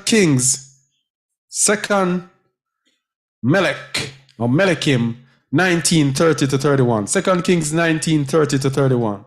And the remnant that is escaped of the house of Yehuda shall yet again take root downward and bear fruit upward. All right. But that is not the one we want. We're going by Isaiah 26. Sorry, we trumped the order. Isaiah 27:6. Read it for us, please. He shall cause them that come out of Jacob to take root. Yasharel shall blossom and bud and fill the face of the world with fruit. That's it. This is what we are striving for. Yeah? He shall cause them that come of Jacob, the remnant, the grapes of a cluster, who are willing to obey his command to flee out of the midst of Babylon. He says, they shall come and take root and shall blossom and bud and fill the face of the world with fruit. And 2 Kings 19:30 tells you about the blossoming and the budding. And the remnant that is escaped of the house of Yehuda shall yet again take root downward, and bear fruit upward. For out of Jerusalem shall go forth a remnant, and they shall that escape out of Mount Zion. The zeal of Yahuwah Zebaoth shall do this. You see? You see the promise? Out of Jerusalem shall go forth a remnant. A remnant of Israel shall be saved. And they that escape out of Mount Zion, the zeal of Yahuwah Sabaoth, shall do this. So only a remnant will take root. Only a remnant. 2 Ezra 8:41. For as the husbandman soweth much seed upon the ground, and planteth many trees, and yet the thing that is sown good in his season cometh not up, neither doth all that is planted take root. Even so is it of them that are sown in the world. They shall not all be saved. A lot will be sown, but only a few will take root. Only a few will hear. So let us continue. Isaiah 27 verse 7. I will correct you in measure. Hath he smitten him as he smote those that smote him? Or is he slain according to the slaughter of them that are slain by him?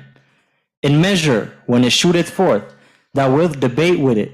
He stayeth his rough wind in the day of the east wind. You see, understanding scripture, if you don't use precept upon precept, line upon line, it's going to sound like it's going to be almost impossible to understand. People who read the scripture serially and read it like a novel, you are not going to be able to understand what it is saying. You have to let the Ruach guide you and guide your memory to match up scriptures, and for you to search for scriptures that match up with scriptures that explain scriptures. Look at this now. Hath he smitten him as he smote those that smote him? Or is he slain according to the slaughter of them that are slain by him? It's very hard to understand. But what it's actually saying is that the Most High is not going to smite us like our oppressors smite us. Yeah? He is telling us that he is going to smite us, but it is going to be what? Chastening. It's going to be correction. He's telling you how you are going to be turned. You are going to be corrected. It says, in measure, when he shooteth forth, thou wilt debate with it. He stayeth his rough wind in the day of the east wind, which means that when it is time for you to get punishment, instead of giving you the rough wind, he holds back on it. So our punishment is not what we deserve. Jeremiah 30:11. For I am with thee, saith Yahuwah, to save thee, though I make a full end of all nations whither I have scattered thee. Yet will I not make a full end of thee, but I will correct thee in measure, and will not leave thee altogether unpunished. That's what he's saying. He will correct us in measure to bring us back, to perfect us. Jeremiah 46:28. Fear thou not, O Yaakov, my servant, saith Yahuwah, for I am with thee. For I will make a full end of all the nations whither I have driven thee. But I will not make a full end of thee, but correct thee in measure. Yet will I not leave thee wholly unpunished. So people, you're going through this and you expect your life to be a nice, comfortable ride. If it is a comfortable ride, then something is wrong. Yes? Be willing to be corrected in measure, little by little. That's why in the assembly, there are times when people will have their loads. There are different periods in the assembly where this person will be brought down. Then after that, lifted up. Then another person brought down and lifted up. This is how the Most High corrects us. All right? In Sirach 2 verse 1, it says, My son, if thou come to serve Yahuwah, prepare thy soul for temptation. That's it. So he will purge the iniquity of Jacob. That's what he's purging. Purging the iniquity of Jacob. Isaiah 27, verse 9. By this, therefore, shall the iniquity of Jacob be purged. You see? Stop. Through this, him holding back the true punishment that we deserve. Through him not leaving us unpunished, but correct us in measure, he is purging the iniquity of our people. Yes?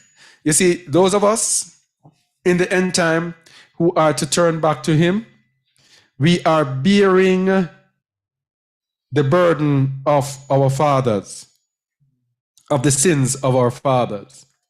We are the ones who are to be so perfected, taking away all of what they have done that is written in our DNA.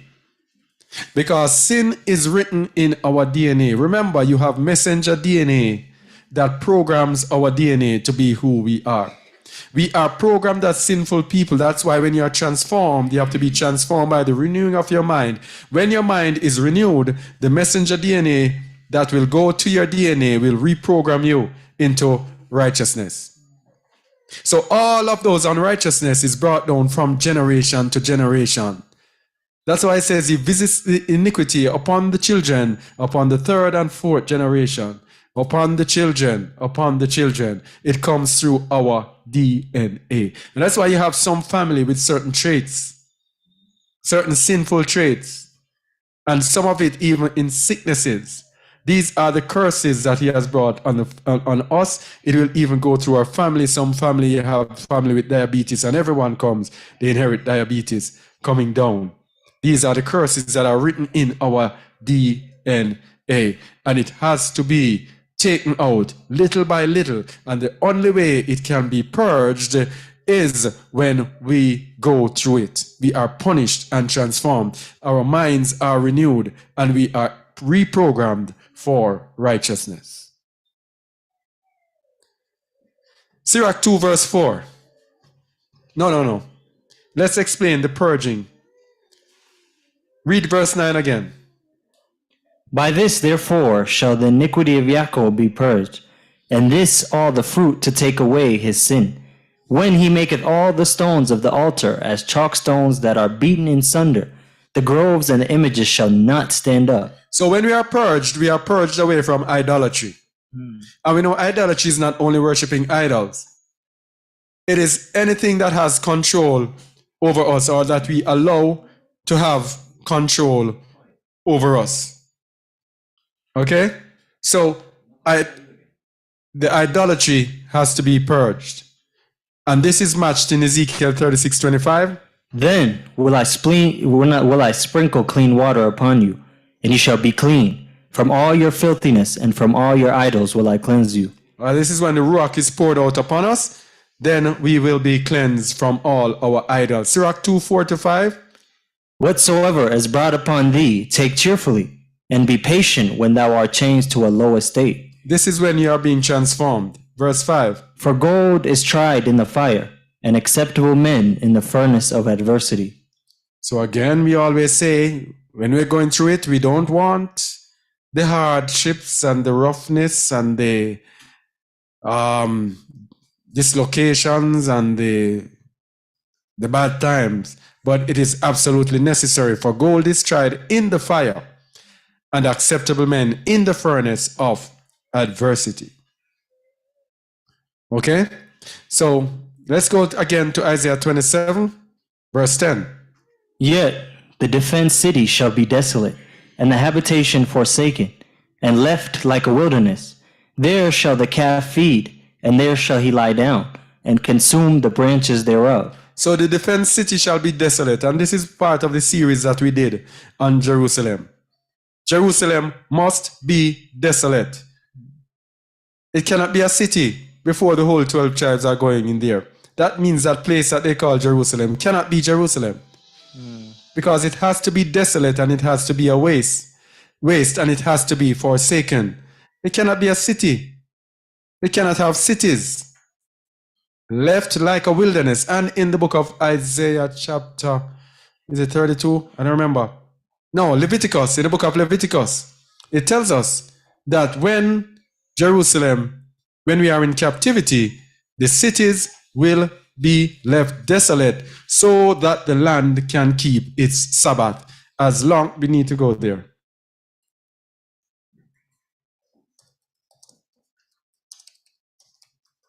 That is in the book of Leviticus, chapter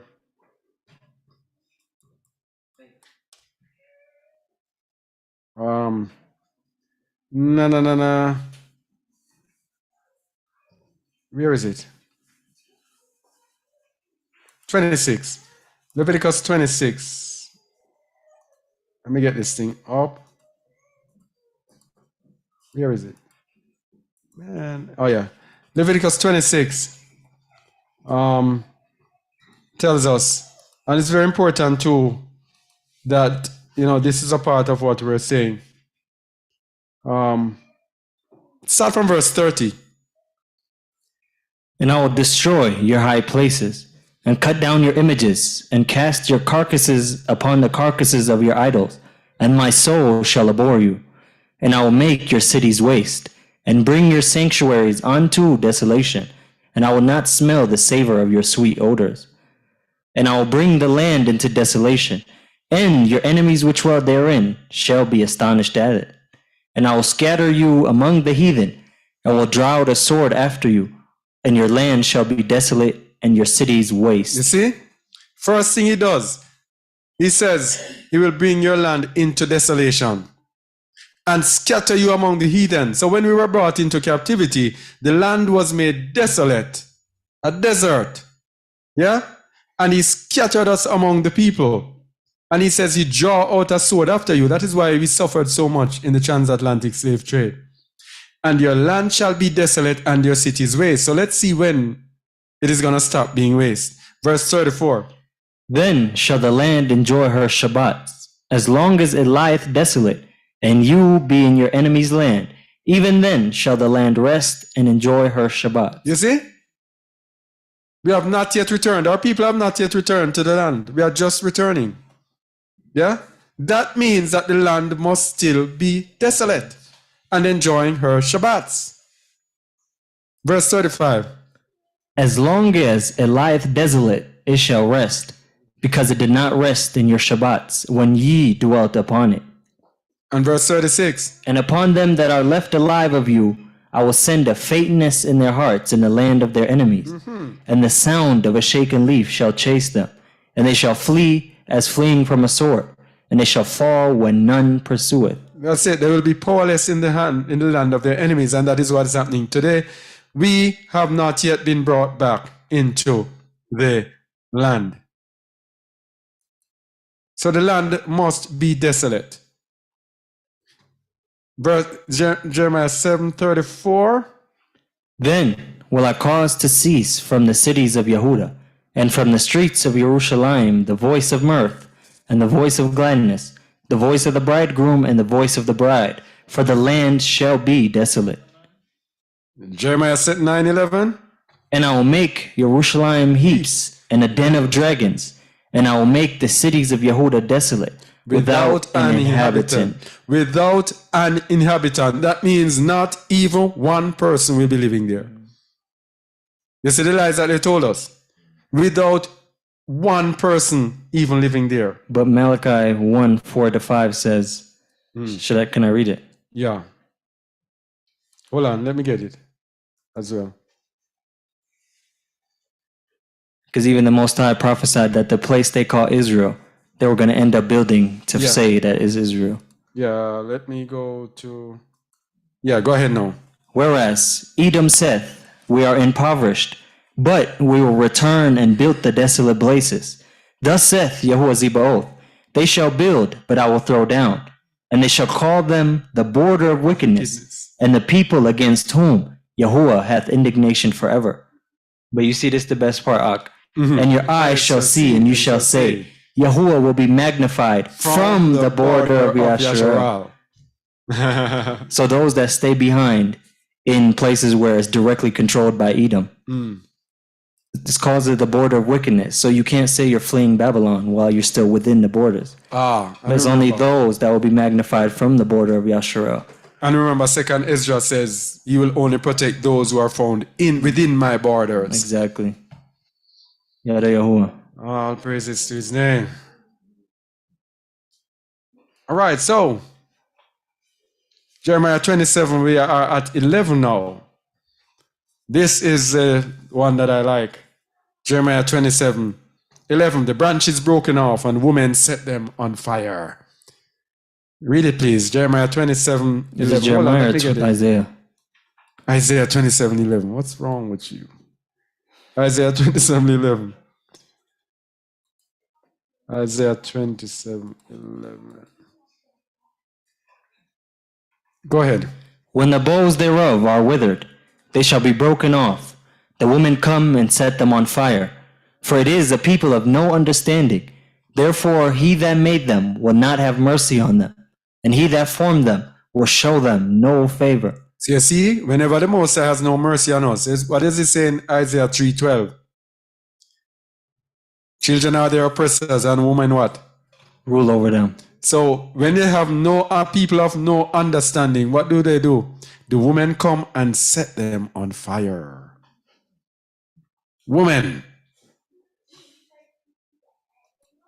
So whenever women are leading our people, it is for our destruction.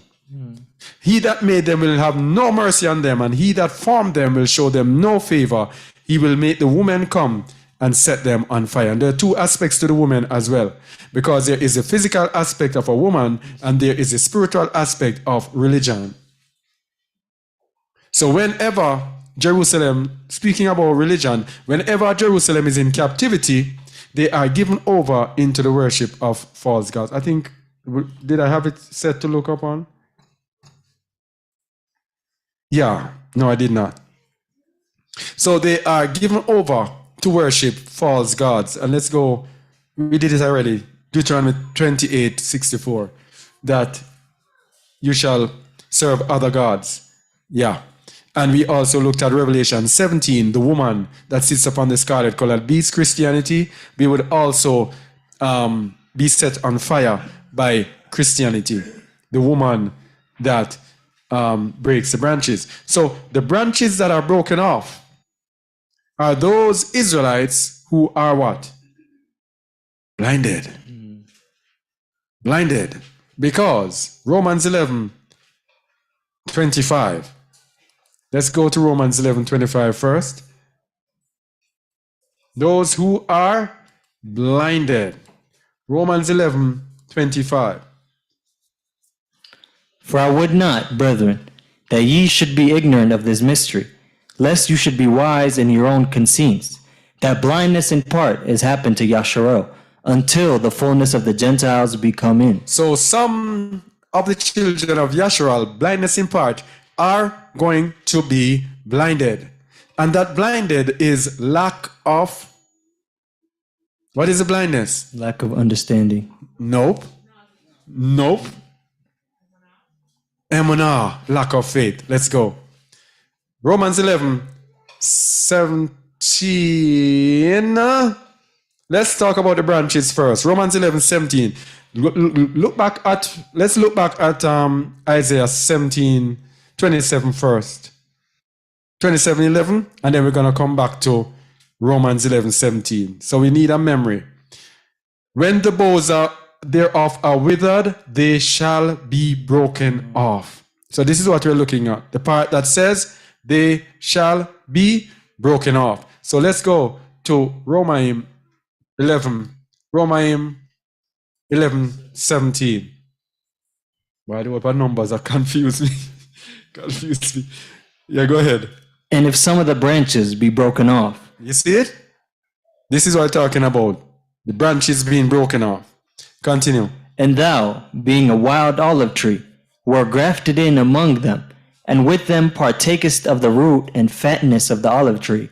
Boast not against the branches, but if thou boast, thou bearest not the root, but the root thee. So what happens to these branches that are broken off is that they are carried away by the woman into false religions until the fullness of the Gentiles be come in.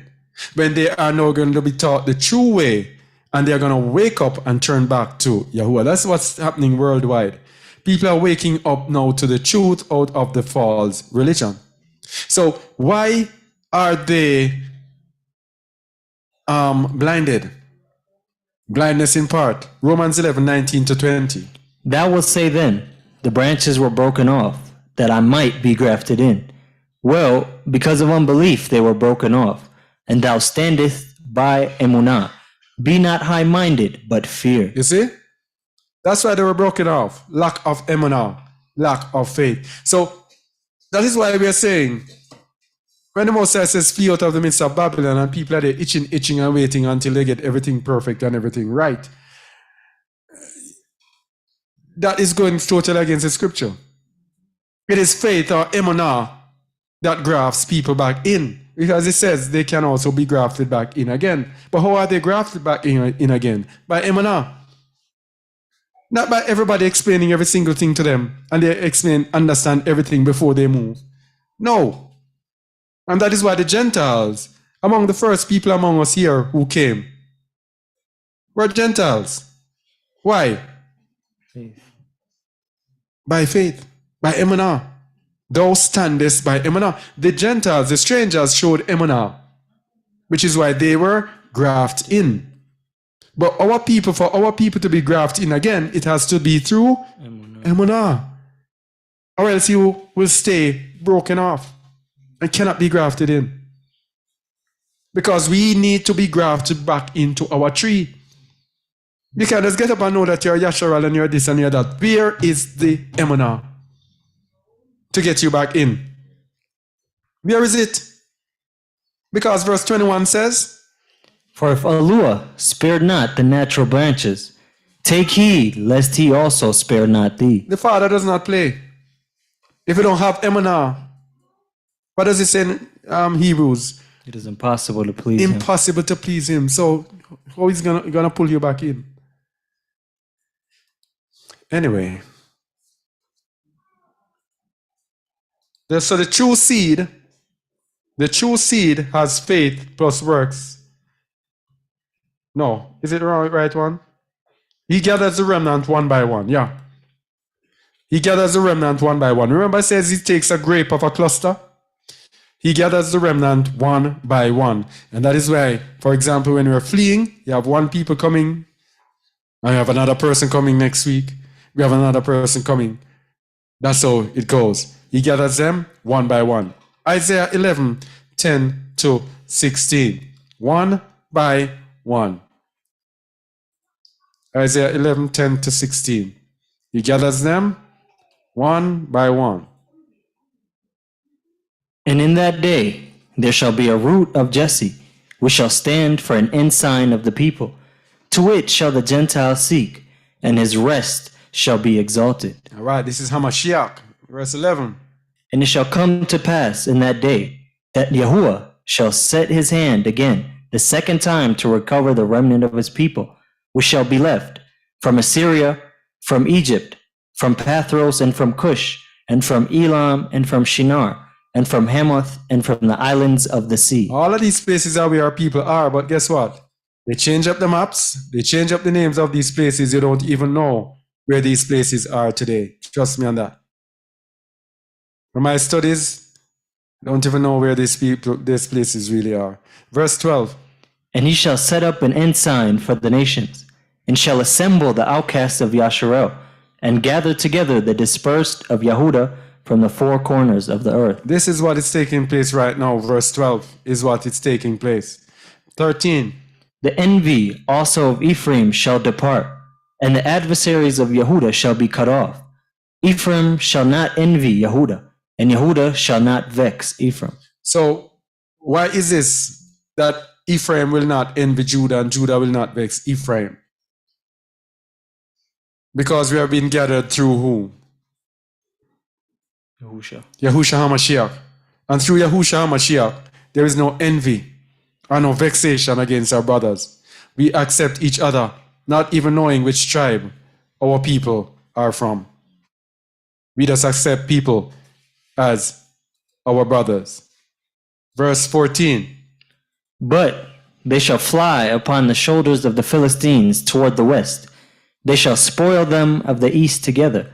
They shall lay their hands upon Edom and Moab, and the children of Ammon shall obey them. So you see, this is a dominance that is coming upon the earth, and no wonder these nations of the earth do not want this awakening, because you see, it is a total dominance by the children of Israel over the nations of this earth.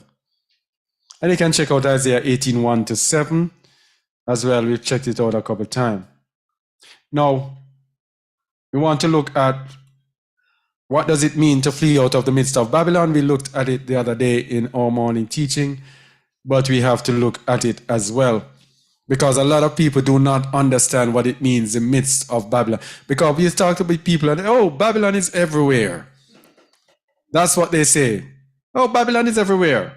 So where do you go? All I can do, I just have to stay where I am. Yeah, remember we just showed that the land itself, we have to be in the land itself. So that is one thing. So let's see what it means to flee out of the midst of Babylon. Jeremiah 51:5-6. For Yasharel hath not been forsaken, nor Yehuda of his Alua, of Yahuwah Zebaoth, through their land, though their land was filled with sin against the Holy One of Yasharel. So the Most High says, even though your land is filled with sin against me, I'm still not going to forsake you. No matter what you do, I'm not going to forsake you. What a merciful Father. Let's go to the next verse. Flee out the midst of Babylon, and deliver every man his soul. Be not cut off in her iniquity, for this is the time of Yahuwah's vengeance. He will render unto her a recompense. A recompense. So the meaning of the word tavek. So before we look, it says, deliver every man his soul. Remember earlier we looked at Babylon being the hold of every foul spirit, the cage of every unclean bird, the habitation of devils, right? So deliver your soul, because they will have your soul through those devils and those spirits. Be not cut off in her iniquity, for this is the time of Yahuwah's vengeance. He will render unto her a recompense, which means as long as you stay in Babylon, you will partake of her iniquity. So the meaning of midst comes from the Hebrew word tavek, from an unused root meaning to sever. Sever. When you sever something, you rip. A bisection, that is by implication the center. So if you know and understand Babylon, how Babylon works, you come out of the center of Babylon, because Babylon is wherever the sons of men dwell. But if you are in the middle of her mercantile system, and Babylon is a multitude of systems. If you are in the middle of the entertainment system that we saw earlier with the dream that I got, in the middle of their what else? Education system. Huh? Healthcare. Their healthcare system, yes, pharmacia. What else? Financial system. Financial system. Social system, everything to do with Babylon. Then you are in the center, and it says among, between, among. So if you are among Babylon and amongst those who are participating in the system. So what do you do to come out of the midst of Babylon? You separate yourself from those who are in the midst of Babylon and go to where the Most High says you should go. And this is where he told us that we should go. He first showed us a land, because he said that those who are found in the land will be those who are protected. But he also showed us where in the land we should go. Micah 4, starting at verse 6. In that day, saith Yahuwah, will I assemble her that halteth, and I will gather her that is driven out, and her that I have afflicted. And I will make her that halted a remnant, and her that was cast far off a strong nation. And Yahuwah shall reign over them in Mount Zion, from henceforth even forever. So that is the promise that he gave us. But let's continue. And thou, O tower of the flock, the stronghold of the daughter of Zion, unto thee shall it come, even the first dominion. The kingdom shall come to the daughter of Jerusalem. Yada Yahuwah. Yada Yahuwah. Continue. Now, why dost thou cry out aloud? All right. So remember, I think was it the other day we showed that there will be a time, a rough time before the Most High delivers us, going back to the book of Exodus when his children cried and sighed because of the labor, and then Yahuwah remembered them. There is going to come another time of pressure and problems that is going to make some of us cry. So verse 9 says, Now, why dost thou cry out aloud? Is there no king in thee? Is thy counselor perished? For pangs have taken thee as a woman in travail. this is the time of Jacob's trouble in Jeremiah 30. You can go and read that when you have the time. Verse 10 says, Be in pain and labor to bring forth, O daughter of Zion, like a woman in travail. For now shalt thou go forth out of this city, and thou shalt dwell in the field, and thou shalt go even to Babylon. There shalt thou be delivered. There Yahuwah shall redeem thee from the hand of thine enemies. Yada Yahuwah. Yada Yahuwah. So he tells us the nation where we are to go. And he also tells us, leave the city, dwell in the field. You shall go in Babylon. I'm going to deliver you in Babylon, but not in the midst of Babylon. So you have to take yourself out of the city, out of Babylon's system, out of Babylon's financial, mercantile, education, health, government, food, Law. laws, clothing, every part of Babylon's system. Take yourself out, go dwell in the field, and that is where I am going to deliver you. Yeah? So you see, this group is right on point with following every instruction in terms of movement that the Most High has given us. Yeah? So, why flee? We're getting down to the meat of the matter now, to the end of it all. Because we have to challenge people, let them know what Babylon is, understand, and that we must flee. But then, why flee?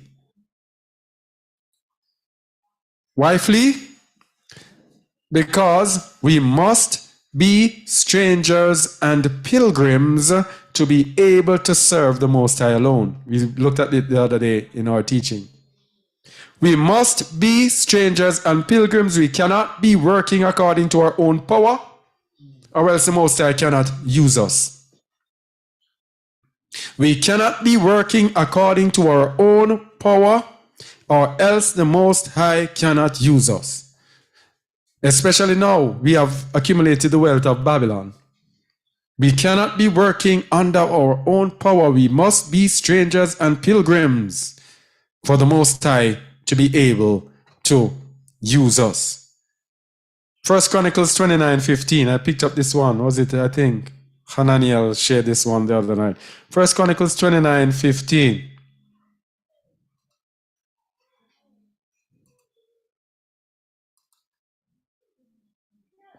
Read it, please. For we are strangers before thee, and sojourners, as were all our fathers.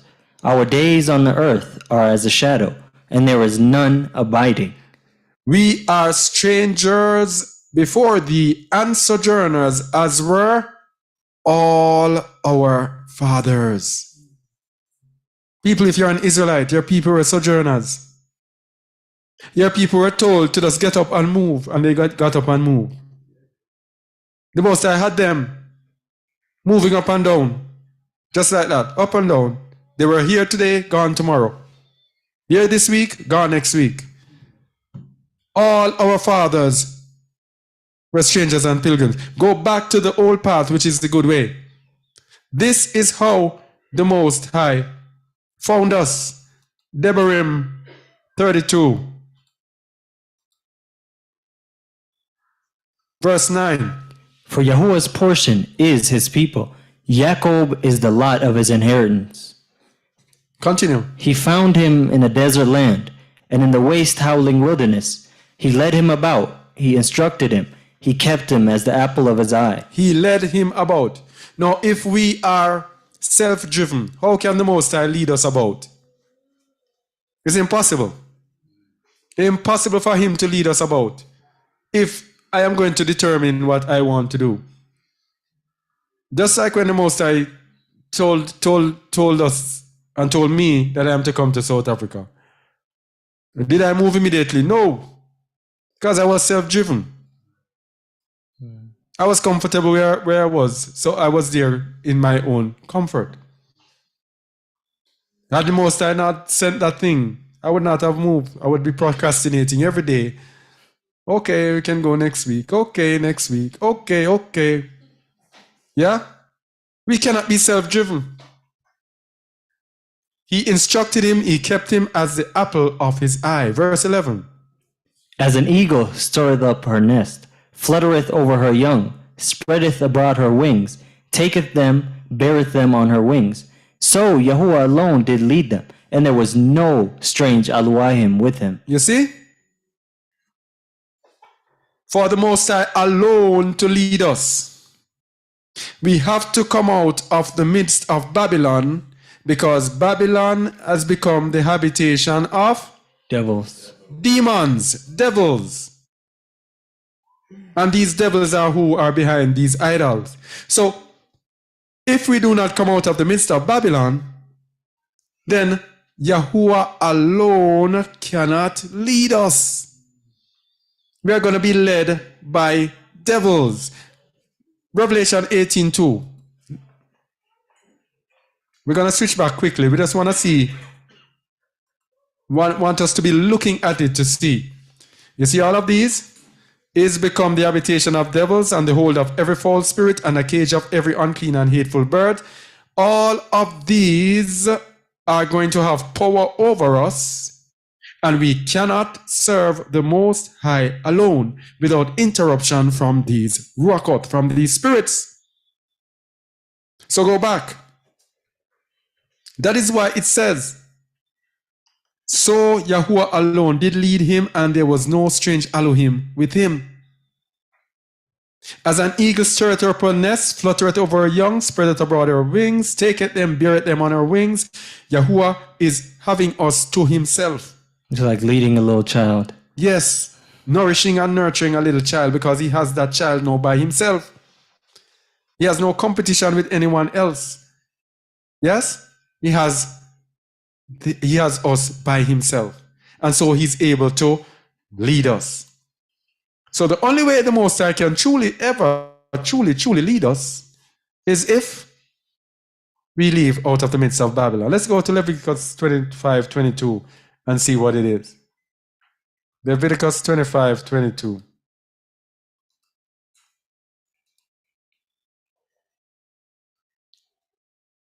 No, that's it. No. That's wrong. Let me see if it's 26. 26:22. I made that no. I don't know what that is doing there. Made a mistake.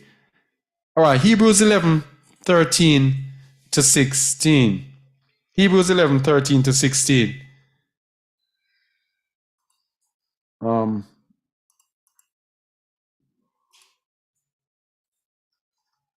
Why we have to flee out of the midst of Babylon.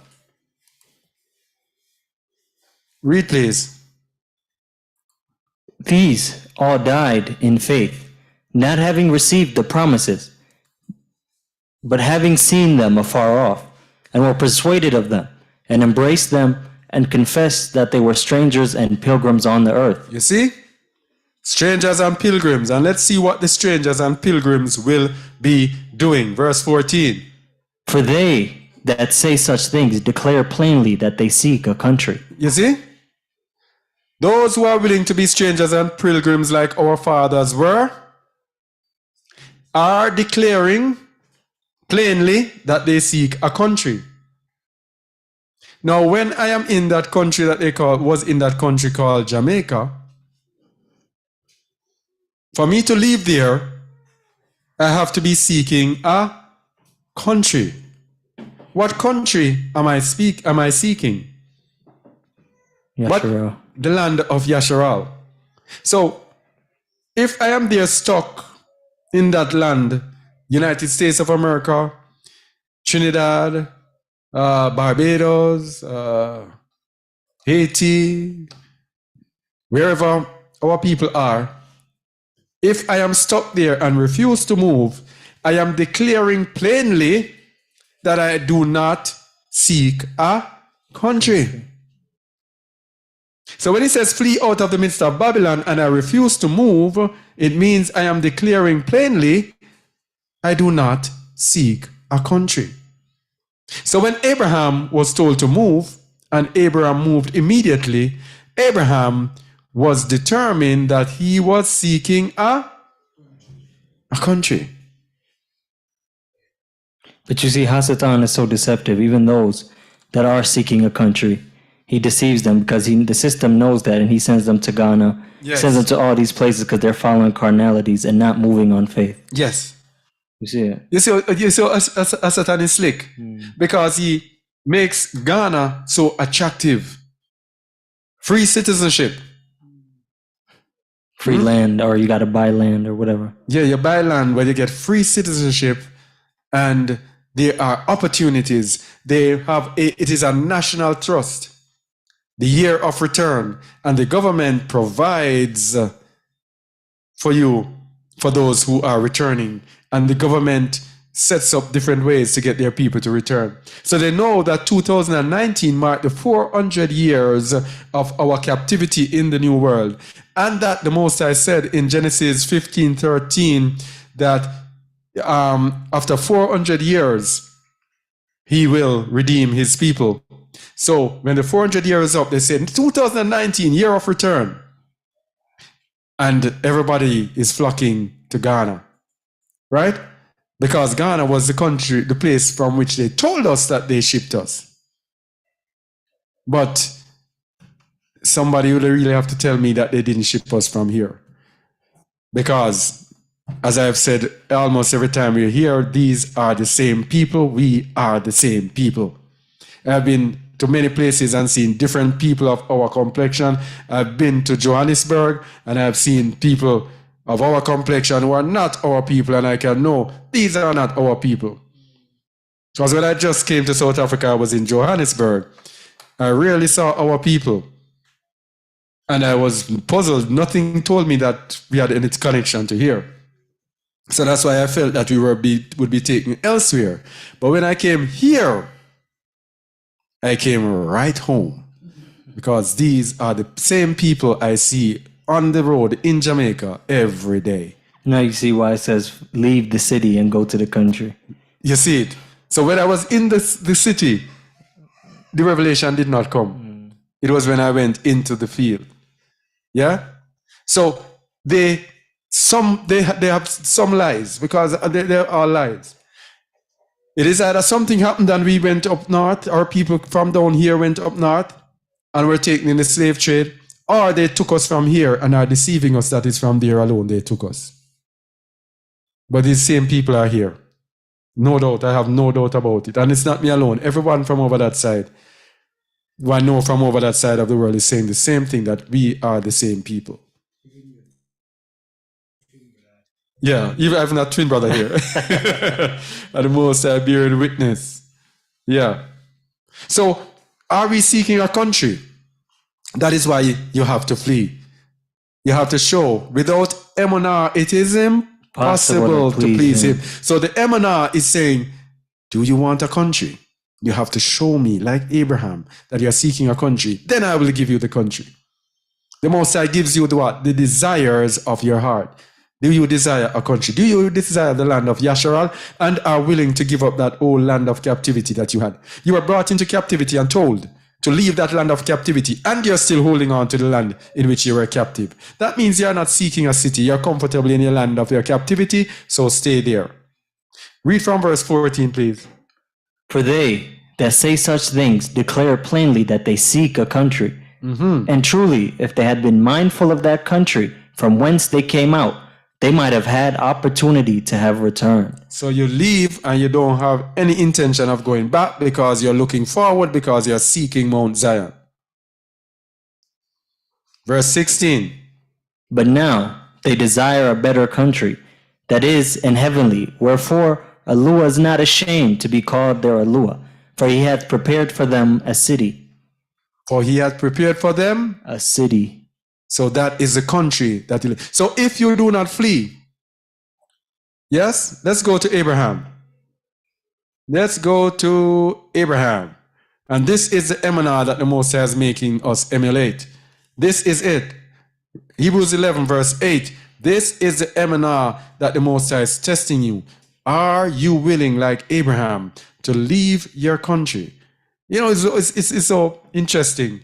We read about this every day and we've been reading about it for years, and now the Most High says, all right, you do it. You do it. Many of us can't. Read from verse 8. By faith, Abraham, when he was called to go out into a place which he should after receive for an inheritance, obeyed, and he went out, not knowing whither he went. Yep. That's what we are called to do. Verse 9. By Emunah he sojourned in the land of promise, as in a strange country, dwelling in tabernacles with Isaac and Jacob, the heirs with him of the same promise. And this is the same thing that we are doing. Boy, we are living the Bible. If people out there ever know how we are living the Bible, every day, the thing that happens is the Bible. We can tell where it is happening in the Bible. Yeah? And we did not intentionally go to do this. It just happened. And it's after it happened, we read this and said, but it's the same thing that we're doing. Dwelling in tabernacles, dwelling in tents, in a place, sojourning in a place where we will after receive for an inheritance. This is our place, this is our land. Yes, just like Abraham. Because verse 10 says why he did it. Verse 10. For he looked for a city which hath foundations, whose builder and maker is Eluah. You see? So this place is like this, but the builder and maker is Yahuwah. So we are waiting on the builder to rebuild it so that we can inherit it. So that is why it is imperative that we flee. Yeah? And that's what if we are not willing to flee? This is the last topic, the last one. We'll come to an end. What if we are not willing to flee? 2 Ezra 7, verse 1 to 14. 2 Ezra 7, 1 to 14. Hold on for me, please. Let me tell you. 2 Ezra. Where is it? Yeah. 2 Ezra 7, 1. So Ezra here is speaking with the angel. Let's go. And when I had made an end of speaking these words, there was sent unto me the angel which had been sent unto me the night afore. And he said unto me, Up, Esdras, and hear the words that I am come to tell thee. And I said, Speak on, my Elohim. Then said he unto me, The sea is set in a wide place, that it might be deep and great. But put the case the entrance were narrow, and like a river. Who then could go into the sea to look upon it, and to rule it? If he went not through the narrow, how could he come into the broad? You see, he's using a similitude. If the sea is broad, but the entrance is narrow, how can you come into the broad except you go through the narrow? Impossible. And that's why it says, wide is the... Where it goes? Is the gate that leads to destruction, and narrow is the way that leads to life, and few be that find it. You see? The way is narrow. If you do not go through the narrow, how can you come to the wide? This is it with fleeing out of the midst of Babylon. You are in the wide in Babylon, sitting. The narrow is to now give up, make a sacrifice, and flee. That is the narrow. The wide is staying in Babylon, in your comfort zone. That is the wide. And let's continue. There is also another thing. A city is builded and set upon a broad field, and is full of all good things. The entrance thereof is narrow, and is set in a dangerous place to fall, like as if there were a fire on the right hand, and on the left a deep water, and one only path between them both, even between the fire and the water, so small that there could but one man go there at once. Narrow. Continue. If this city now were given unto a man for an inheritance, if he never shall pass the danger set before it, how shall he receive this his inheritance? Read it again, please. If- Remember, it says we are seeking a city, right? Whose builder and maker is Alua. So let's see what is the requirement to go into the city. Read it, please. If the city now were given unto a man for an inheritance, if he never shall pass the danger set before it, how shall he receive this inheritance? Verse 10. And I said, It is so, master. Then said he unto me, Even so also is Yasharel's portion. Yasharal's portion. Yada Yahuwah. You see?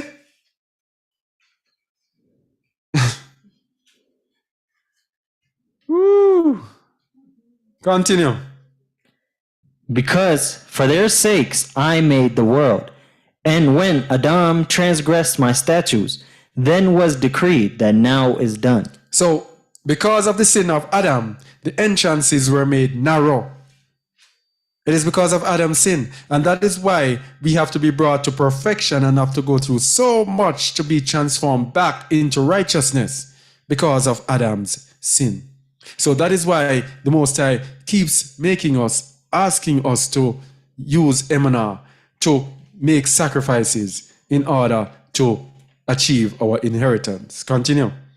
Then were the entrances of this world made narrow, full of sorrow and travail, They are, but few and evil, full of pearls and very painful. you see? The entrances are narrow, full of sorrow and travail. That is why when we are fleeing, we have to be leaving things and people behind. And some people are very sorrowful in leaving. That is what the entrance is about. It is not about coming in a comfortable place and continuing your comforts. A lot of people come, and this is why a lot of people are shocked. Because they come expecting to continue their lifestyle and their way of life and their mannerisms and their habits that they have in Babylon. They are but few and evil, full of perils and very painful. Verse 13. For the entrances of the elder world were wide and sure, and brought immortal fruit. No, this verse, final verse, is a mic dropper. Just say this verse and end it all. If then they that live labor not to enter these straight and vain things, they can never receive those that are laid up for them. That's it. You're not willing to flee. Good luck with that. Good luck with that. Now we have been speaking. How long have we been speaking about fleeing out of the midst of Babylon? Which months? Longer than that. We've been in we were in Jamaica together for about 9 months, 10 months, 9, 4. It's over a year. Over a year.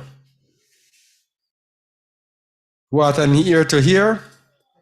Let him hear. Let them hear. All praises to the Most High. That's it. So what a Christian pastor can never tell you about Babylon, a Christian pastor can never tell you all of these things. Because that would break down every single thing that they have. All right? Yes, anything to say? Yada Yahuwah. All praise to his name for today's lesson. And it's no coincidence today with a brother and sister, we're talking about Luke 17:32, when it says, remember Lot's wife. Whosoever shall seek to save his life shall lose it, and whosoever shall lose his life shall preserve it. And that's exactly what the moral of everything that was taught today was about. It said, I think it was in the book of Jasher, that Lot's wife, she turned around, having compassion and the same sorrow that it was just talking about in 2nd Esdras, the travail that she felt. She couldn't stand to bear it, so she kept looking back. And Yahushua also tells us that no man having put his hand to the plow and looking back is fit for the kingdom of Alua. So, like you said, you've been teaching this for almost about a year. Many of us in this assembly have left Babylon about a year, 2 years ago.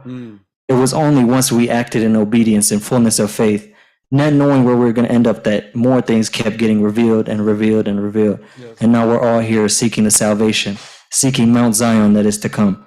So Yada Yahuwah, and all praise to his name. All praises to his name. All right. So let me get this. Anything from YouTube? What of those who are not of the slave trade? Where is their home to flee to? Those who are not of the slave trade. It depends on who they are. We read in Romans 11. We read in Romans 11 about the what do you call it again? Grafting in. Yeah, grafting in. Those nations who are not of the children of Yasharal, they have the opportunity through the mercy of the Most High to be grafted into Yasharal. And to be grafted into Yasharal is to join themselves to his people, to give up their lives from among their people, and join themselves now, humble themselves and join themselves to his people. That is their option if they wish to flee out of the midst of Babylon. Okay? Anything else? Huh? Oh.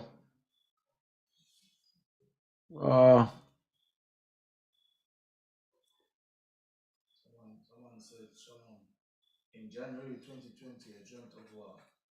Then maybe around June, I dreamt of my beheading. I said this to say, we are not all destined to be the remnant. Many have to be a living sacrifice. All right, so if you want to be that living sacrifice, you can. The Most High gives us a free will. What does the word say about those who regard dreams? You cannot base your life off dreams because dreams sometimes are warnings. So the fact that we get a dream does not mean it will have to come through. It's sometimes the Most High giving us a warning that if you make adjustments, then that can be avoided. So the fact that you dreamt that you were beheaded does not mean that you just leave up yourself to being beheaded. We have had many dreams. I have had many dreams that if I had followed them, I would be in one confusion. When you get a dream, you have to act how you know best according to your free will, so that sometimes the dreams do not come to fruition. So for that person, please read Sirach 34, 1 to I think about 7, just the first half. We don't have to read it. I'm just telling them to read it on their own. Oh, Sirach 34. 34, 1 to I think about 7. 1 to 7. Or 1 to 8. Yeah. Yeah. Also, that same person said that they had an unction to move to Africa in 2020, but no confirmation. But I have not confirmation. Let me tell you something. If you are, pardon? No. Go ahead. Yeah, so that same person also said, the same person who referenced said that they had a dream about beheading, said that they had the unction to move to Africa in 2020, but had no confirmation. All right, let me tell you something. There are people who have this thing about them that the Most High has to confirm everything to them. That is madness. The Most High gives each and every one of us, whenever we come together, He gives each and every one of us part of it. Some people might be given a greater part, some might not. If you are here and you're hearing this, this is confirmation. Yeah? The Most High is not going to give you everything a personal confirmation every time. He will put you together with people and he will give those people. Sometimes when I get confirmation, it's not with every other. When I was told to come to South Africa, it was in a dream and I did not understand the dream. And it was when he sent someone to tell me that the Most High says we should come to South Africa.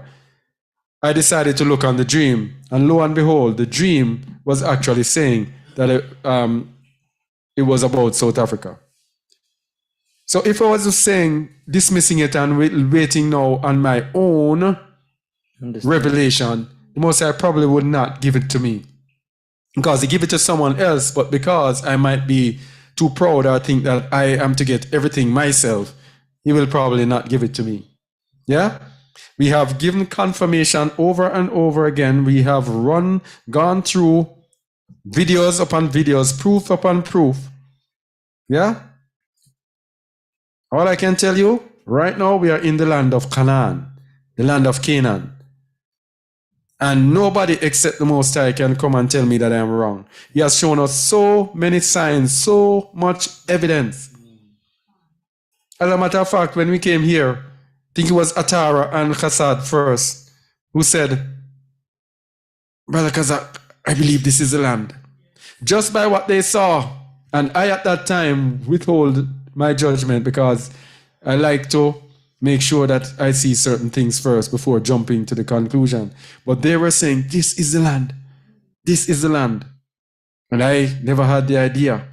Yeah? But this is the land. We are in Canaan. This is where Abraham, Isaac, and Jacob came. This is where we are. Yada Yahuwah. So, if you don't want to believe that, well, that's it. Somebody said, how do we support this ministry? Right now, I guess the only way is PayPal. Because in this country, they've made it difficult for currency to move. So, I guess I can put the PayPal. Should I put it here? Somebody also said, how can I join you all? I submitted the form from your website to be contacted.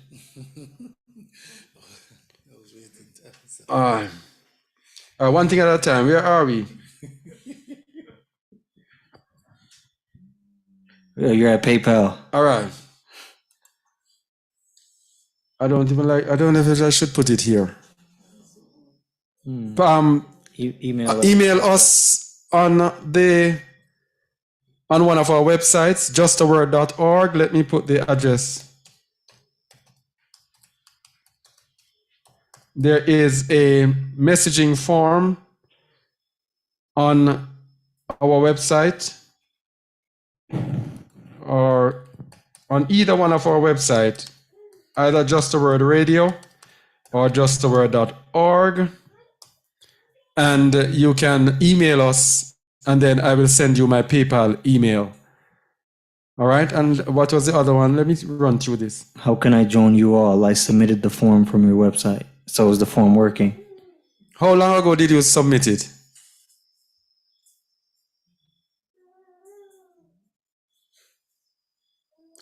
All right, submit another message on the website, and I'll be looking out for it, and then I'll contact you.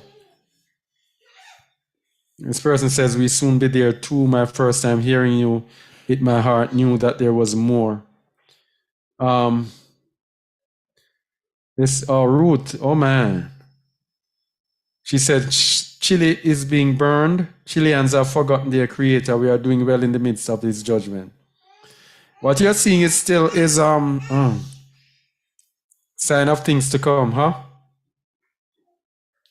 All right. Wow, amazing message, really needed right now in my life. Answered a few of my questions. I was pondering all praises. Wasn't here to hear, let him hear. Somebody said me too a while back now, a few months ago. So the form, people are putting in forms. All right, please message. Yeah, the lady who said she sent the information, she said 2 weeks ago. But she said thanks, she will send it again. Yeah, send it again.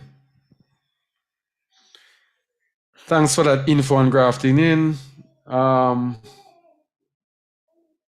there's a whole pamphlet that you made about grafted in on the website. Oh yes. Thank you very much. Andrea, whoever asked about grafted in, you can go to our website. Let me see if I find the page. Let me get the link. We did a teaching on grafted in on the website, very detailed. Very detailed. Let me get it. What does it mean to be grafted in?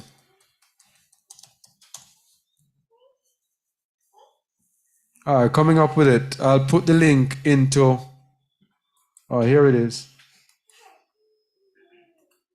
All right, here is the grafted in.